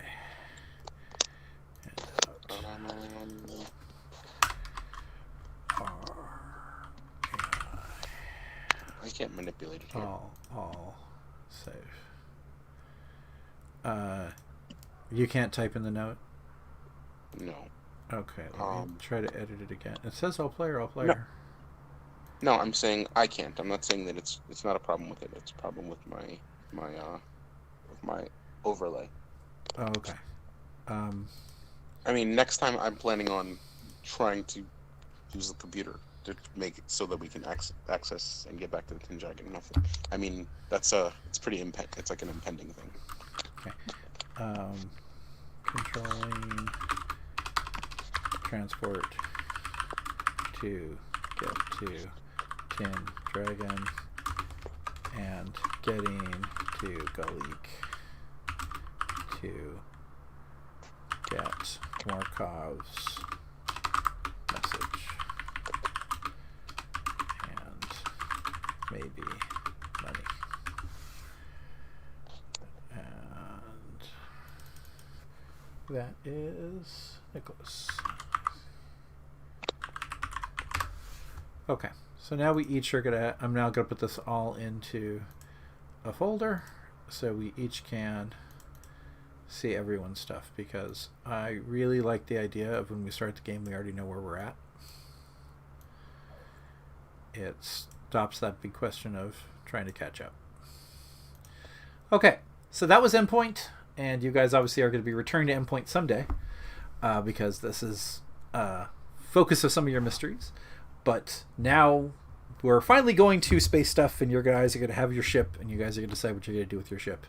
And decide if you're going to go to the Stoners, go to the Imperium, decide what you're going to do after that.